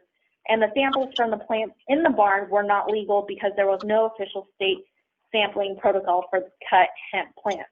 He ended up harvesting the remaining 20% and sold it all off on the black market by the time we got the sample results. There was a crop for destruction order where he switched the cut cannabis plants that were just harvested with last season's unsold hemp crop, which he said it was from this year's crop. Please contact me if you have any further clarification. If you need any further clarification. So again, that is a letter from the Lake County Ag Commissioner. So, in addition, there was a comment that was previously made by Justin Eve on, he asked what's the best method of reaching program staff. As we stated in the beginning, if there's any questions or regarding hemp cultivation requirements or questions about the program, please direct your inquiries to industrialhemp@cdfa.ca.gov. That way, any available staff members can respond to your email. So that is all I have, but we can go ahead and open it up for public comments. And I believe we have one from Wayne Richmond. So Wayne, you're going to be unmuted here in a second. So go ahead and, yeah, you're unmuted. Okay, great. Well, thank you. And I know it's been a long meeting, and I just wanted to say on behalf of the California Hemp Association and our members, thank you all for accepting these positions. You're now the second cohort. We expect some great things. We know we'll get some great things because we've got some real farmers on here. So having said that, it's a big task. It's really important, and your commitment to doing this, as was mentioned by Justin Eve and others, is deeply needed and sincerely appreciated by the farmers that you serve. I've already given you my introduction. I am the executive director of the California Hemp Association. And unlike the HIA and other groups, we are still here and standing and solvent and remain the largest organized voice for hemp farmers in the state, having partnered with UC Davis and UC Riverside in various projects. We've our own established agricultural research institution. Regarding some of the meetings, I know I have a limited time. The meetings every 30 days right now, I think is really imperative, especially since no travel is involved. It's much easier, I would think, to kind of shoehorn this in schedules. I'm hoping you'll feel the same and proceed in that direction. I did hear some very distressing information, particularly about the budget and how we've seen exponential growth on the back end with no seemingly plan or explanation. And as somebody, can you guys hear me? Excuse me? me? I can't hear you. I'm on another meeting at the same time, so I'm going to have to exit that meeting. Excuse me, am I cut into it? May I continue? I'm Hello? sorry, hold on. Wayne, it sounds like Val, we hear you. If you would like to ask a question. Oh, okay. Thank you, Val. So go ahead, Wayne. Go ahead, Wayne. So as I was starting to say, some distressing information, particularly, one, you can see we're now approving minutes from 2 years ago. We are now talking about things like not really being able to review a USDA plan that affects all of us before it actually gets submitted. We're talking about things like a bloated budget that has grown exponentially with no real explanation, quite frankly. And as my background as a former Apple business development executive and a serial entrepreneur, all I see is fat salaries here and not a lot of activity. And I just have to say straight up, why? You're not a tech startup. And why isn't this being done with more thought to the actual impact rather than what appears to be empire building? I'll leave the comment open and leave it as rhetorical for the moment because I don't know that I'm going to get a straight answer. Something else in my remaining minute or so is that I think you need to use more public experts, particularly besides Mr. Patrick Goggin, who has considerable skills as an attorney, but is not a farmer. And I don't believe Patrick, he may, anyway, I think more experts, public experts should be brought into the fold more so than has been exhibited in the past. Having said that, I don't see any reason why we couldn't have, Valerie Milano and Vanessa on a task force. And if the difficulty is we have to make it a public meeting, then why not do that? I think including these smart ladies in this program in this way, because they're volunteering, is something we should look to take advantage of. And if it causes a little bit more, an extra meeting here or there, I say, you know what, our farmers are worth this. Having said all that, welcome to the board, and thank you for your anticipated hard work. And that's all I have to say for now. Look forward to working with you all. Thank you.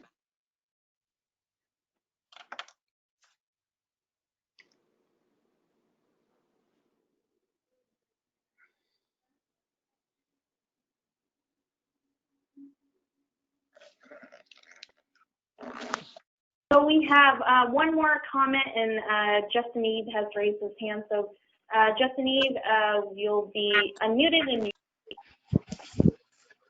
Thank you, Michelle. I just wanted to see if maybe the board could be given further contact information for people from the department, like Rachel and the six total employees, instead of just the anonymized email.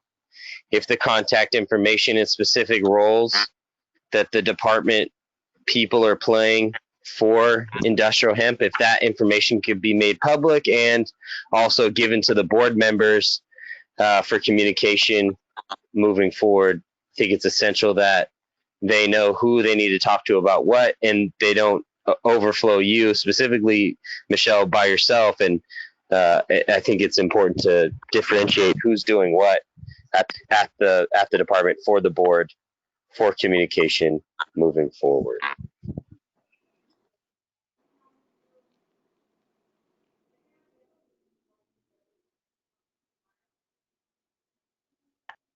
And thank you, Justin, for your comments. As I stated before, we do get a lot of questions and a lot of different questions. So that's why we recommend that the comments or the questions or inquiries are sent to the main email, so it can be triaged accordingly. As far as Rachel's contacts, I believe she shared it with the board earlier. If you missed that, we can always send that to you directly.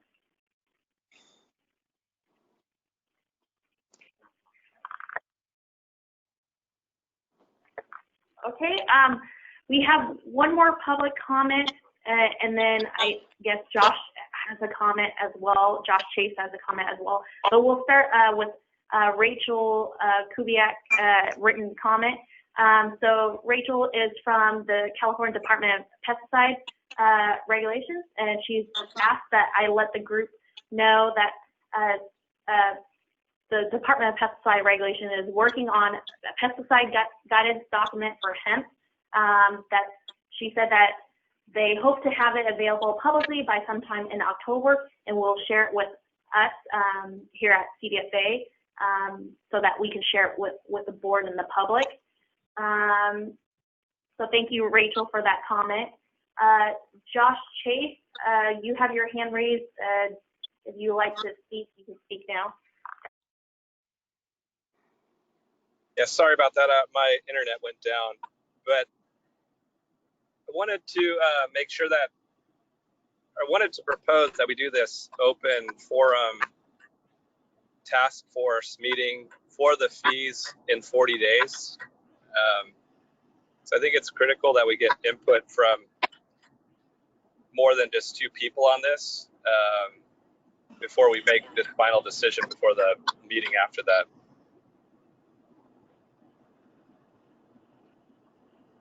Is that possible to do?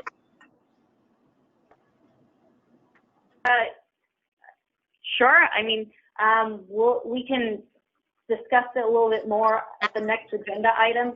I just want to make sure that we're giving everyone time for public comments before we move on to the next meeting and agenda items for the next meeting. So Wayne Richmond has submitted a written comment, said that the EPA has had hemp pesticides list since last January, or since January of 2020. So I'm not sure if Wayne's comments directed to just the general public or for Rachel, but that was his comment. It looks like we don't have any more public comments. So Richard, if you like to move on to the next agenda, we can. The next agenda item. Actually, Michelle, we do have one more. It was from Kevin Johnson. He asked, will organic certified producer be required to be toxicity testing? Oh, yes. So that was previously asked, and then we held on to that question for this portion. So as far as requirements for organic farming, that is not part of this program's purview. So we'll go ahead and redirect Kevin's question to the organic program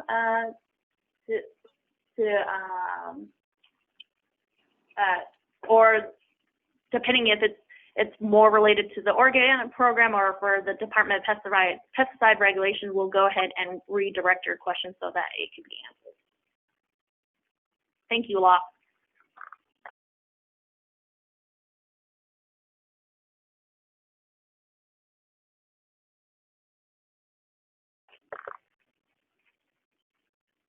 Okay, Richard, it seems like we don't have any more questions on this agenda item. Okay, the next item is our next meeting, an agenda item. And it sounds like we should just maybe have a task force meeting before we have our next regular meeting. How's the board feel about? Yeah, make a comment. Oh, hi, this is Van. I think actually somehow scheduling meetings has become a big hurdle for this group, which seems like it shouldn't be so hard. And so I would just like to suggest that we decide how often we want to meet and we just put it on our calendar for the next 3 years so that we're not having the situation that seems to happen quite often, which is, okay, we need to plan a meeting and then we have to look at everybody's schedule and then it doesn't get scheduled for 3 months and we're just not really doing our job. And I feel like most of us probably serve on other boards and other activities where you have regular meetings and you just plan it and you say, hey, we're going to meet quarterly and we schedule those meetings out for the next 3 years and we have those meetings on our calendar and we make sure we don't, let conflicts arise. And if we need to schedule more meetings, it's easy. We just schedule an extra meeting. And if we don't have anything to meet about, we can cancel a meeting. But I would really like to see this group just get on a regular schedule and just put these in our calendar and have them set so that we can not sort of have this continual lack of meetings that we have. I agree with you, Van. Every quarterly sounds good to me, or every 2 months sounds good to me. Let's hear some input from the other board members. This is Vanessa Ramirez. Being new to the board and see all the pending things, I actually will suggest to meet once a month until we get up to date with everything, and then quarterly. And I agree in scheduling in advance. Thank you, Vanessa. I agree with you too.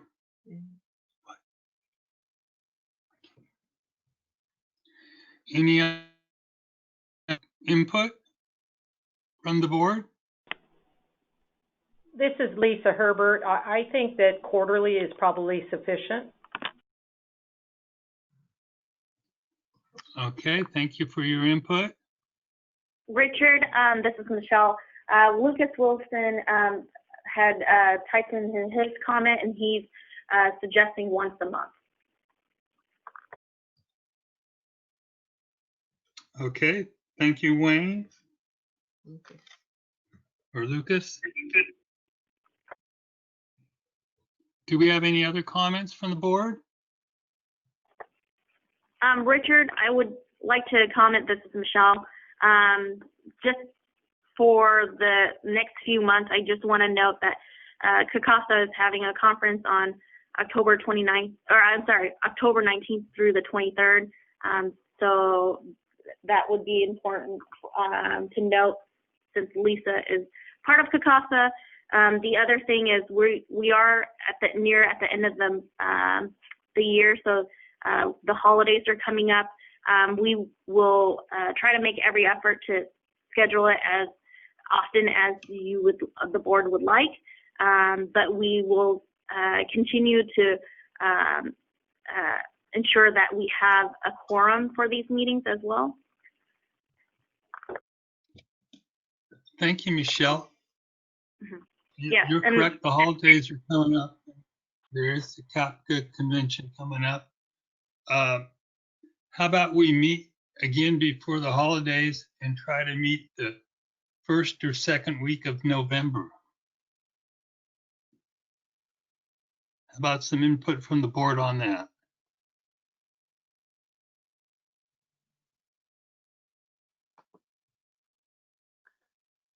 Okay, no comment on that? I'll make a comment. I'm going to suggest that we, Michelle, I don't know how we actually do this, but I guess I'd like to make a motion that we have a standard quarterly meeting and that Michelle schedule those for the next 3 years. And we do that in the next 2 weeks.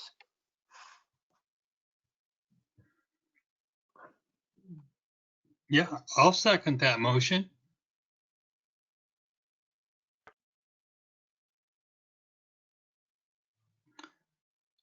Can you hear me? Yes, Richard, this is Michelle. So Dan, just to clarify, so you're requesting that there's a quarterly meeting scheduled for the next 3 years. When would you like those meetings to start?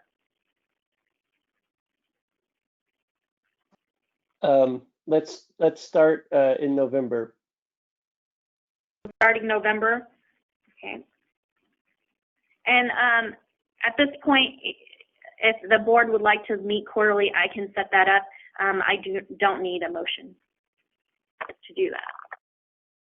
Yeah, if you could just just send us, the days. How I know it's difficult to try to organize a group this size, but I just feel like that would really help us. And Richard, I also would encourage you to, feel free to call more meetings if we need it. This doesn't mean we can only meet quarterly, but it just ensures that we at least are meeting this often. Right. We're on a schedule. That is good.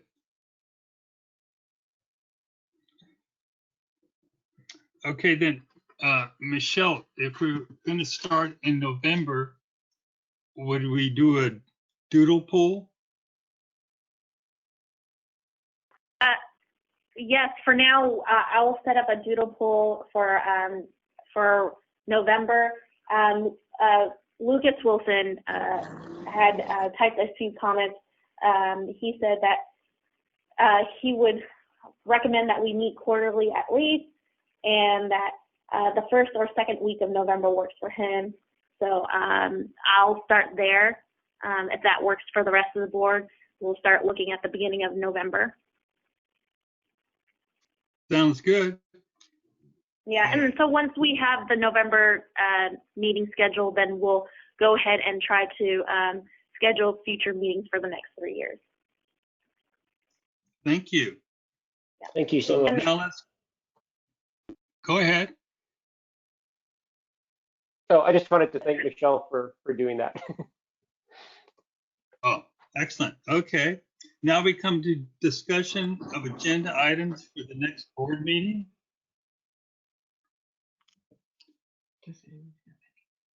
Do we have any?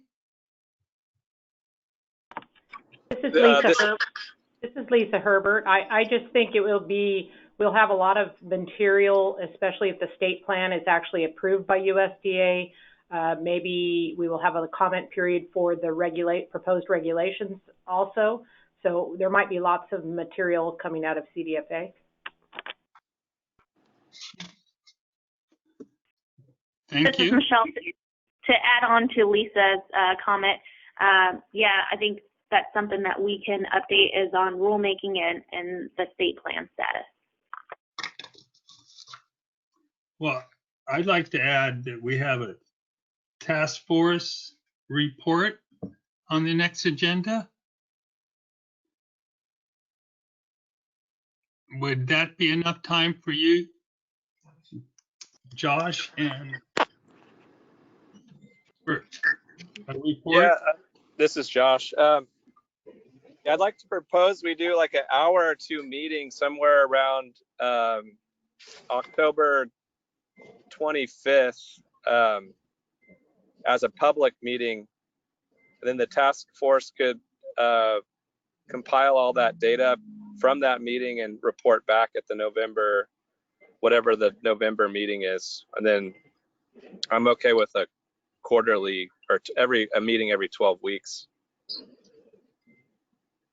Okay, I'm looking at a calendar here. October 25th would be a Sunday. Well, sometime around that date, maybe the 26th Okay, or 27th. you're looking at the last week of October then. Yeah, I think we should have this public meeting before that, before the next board meeting. Maybe we can make a vote on a fee amendment.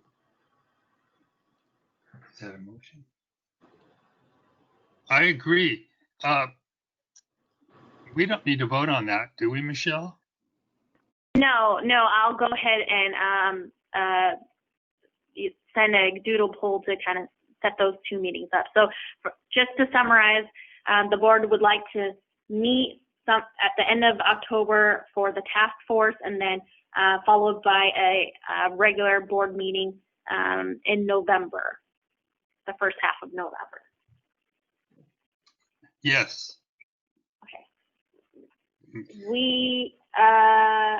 So we have two written comments from Lucas and Lisa. So Lucas, two comments from board members, Lucas Wilson and Lisa Herbert. So Lucas had stated that he would like to propose an agenda item for the next meeting to discuss the personal and business information listed on the CDFA website, specifically cultivation locations. The amount of theft and armed robbery that my farm dealt with last year was over the top, and our locations being listed online contributes to this problem. The other comment from Lisa, she's requesting clarification on who's exactly on the task force. So from my understanding, it's Josh Chase and Vanessa.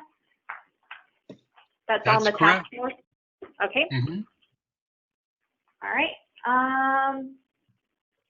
Are there any other recommendations for the agenda item for the next meeting from the board?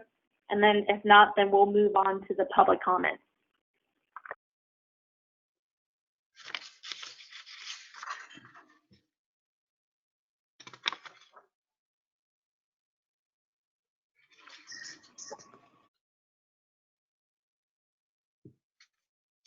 Okay, I guess any public comments?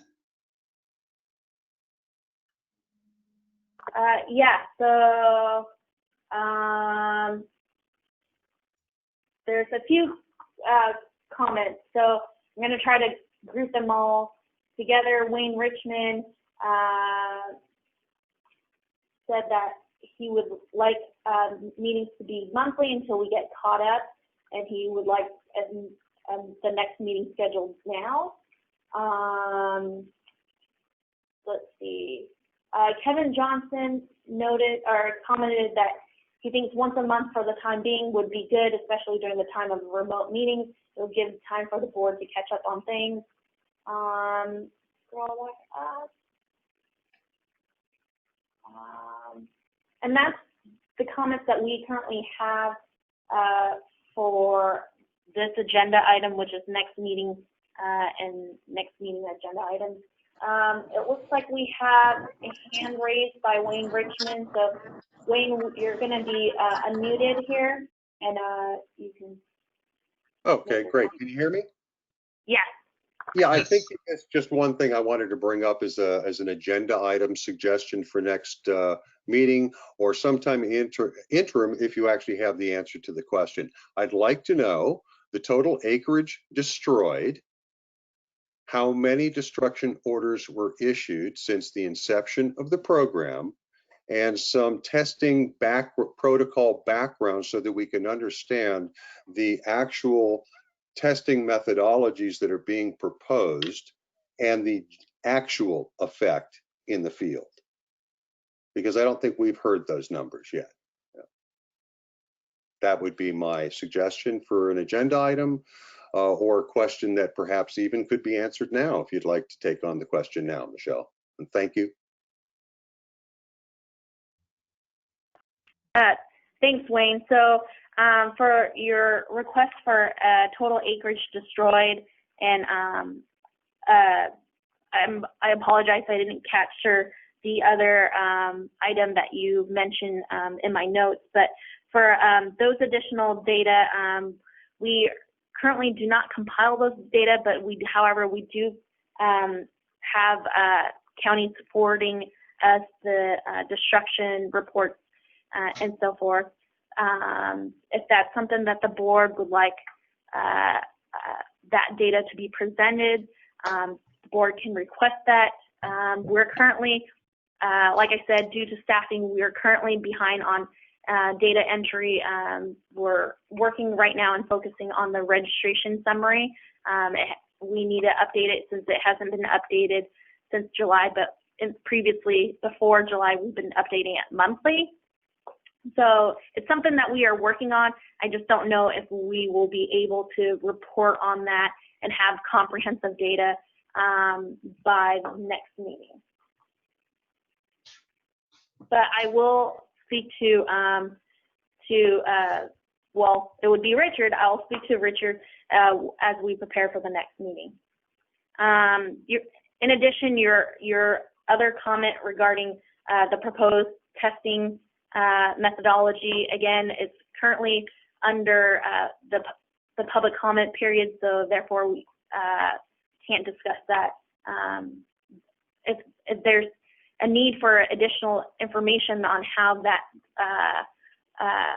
or how or why those proposed regulations were proposed, please take a look at the initial statement of reasons for additional information.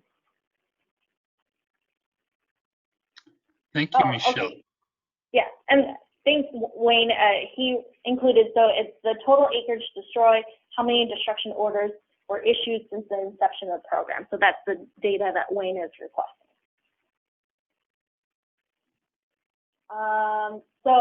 At this time, Richard, if it's okay with you, I would like to go through the other public comments that we have received. So it looks like we received a comment from Joshua Schneider, who said, will the recording of this meeting be made available to the public? If so, where can we find that and after the meeting ends? All our, the handouts and the recordings of these meetings are actually posted on our public web page. It does take some time for us to have it posted, usually within a week. If you shoot a request to the Industrial Hemp email, which is industrialhemp@cdfa.ca.gov, we can at least provide you with the handouts at this time, but everything will be posted within a week online. Alex Dixon said that he concurred with Wayne's comment about meeting more frequently than the rest of the year. And then we have one outstanding question that wasn't provided to us in time for the last agenda item. So I'll hold off on answering that until we're done with this agenda item.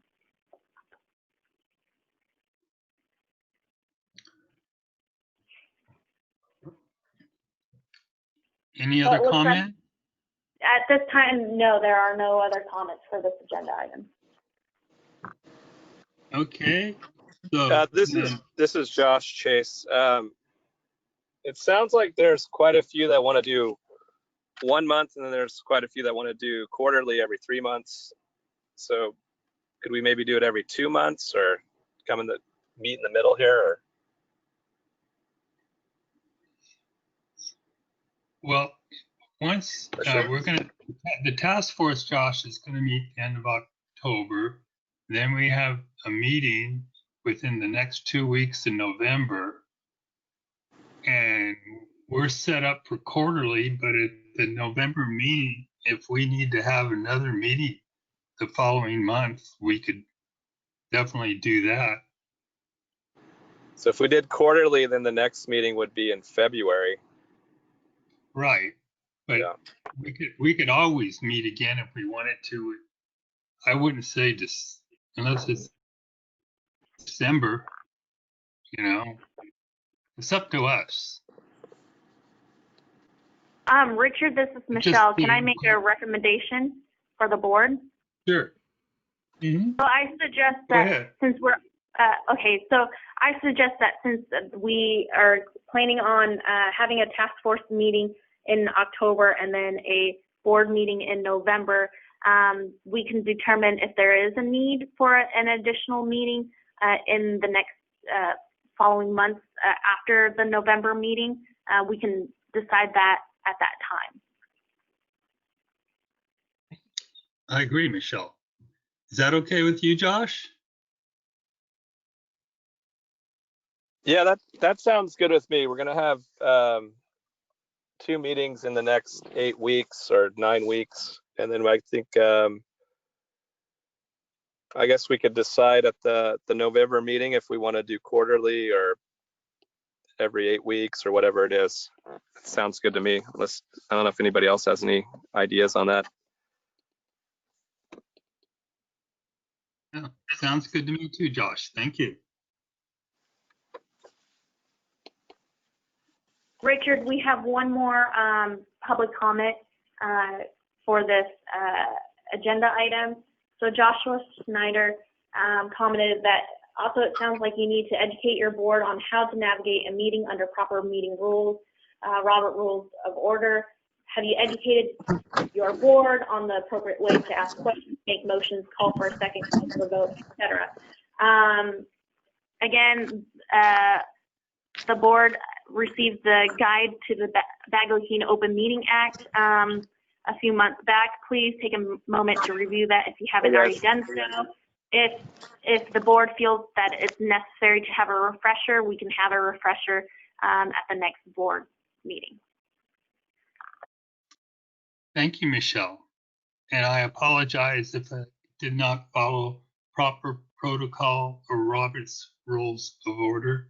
And I will read the Bagley-Keene Act again. Any other comments? No, not at this time. But there is one outstanding question from Joshua Snyder on the last agenda item for additional public comment. So if the board is okay to move back to that agenda item, just so I can address the question that Joshua had typed out. Go ahead, Michelle. Okay, so Joshua Snyder asked, why is there no allowance made explicitly for clone or cutting propagation given the superior uniformity and consistency? This is a known process in most other agricultural crops, and the inconsistency of the current seed crop, certified or not, is causing substantial problems. How can the state law be so willfully blind on this front? And to, I guess, to comment on Joshua's question, the board's purpose, again, is to make recommendations to the department in regards to Division 24 of the Food and Agricultural Code. However, the department does not write or draft the legislation. So what you're asking for potentially could require legislative change at this point, but I don't know if that's something that the board want to further discuss or comment on.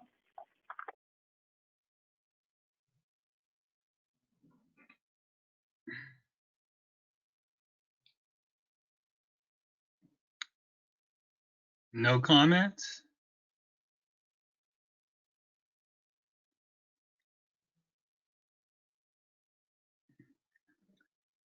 Should I move on to the next item, Michelle?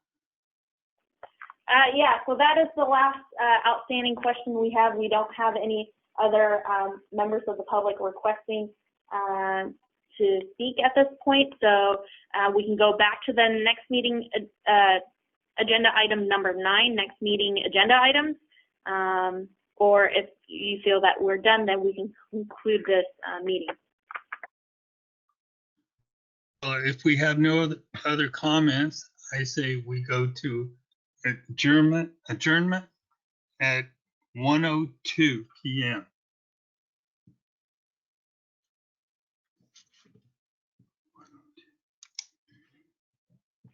Okay, thank you, Richard, and thank you for everyone who participated during this board meeting. Thank you, Michelle, and thank you, public, and thank you, board members. Thank you.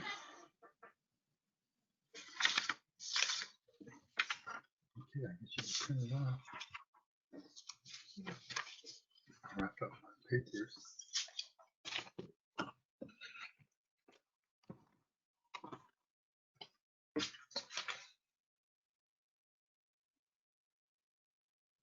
What do you want me to do? I don't know. I don't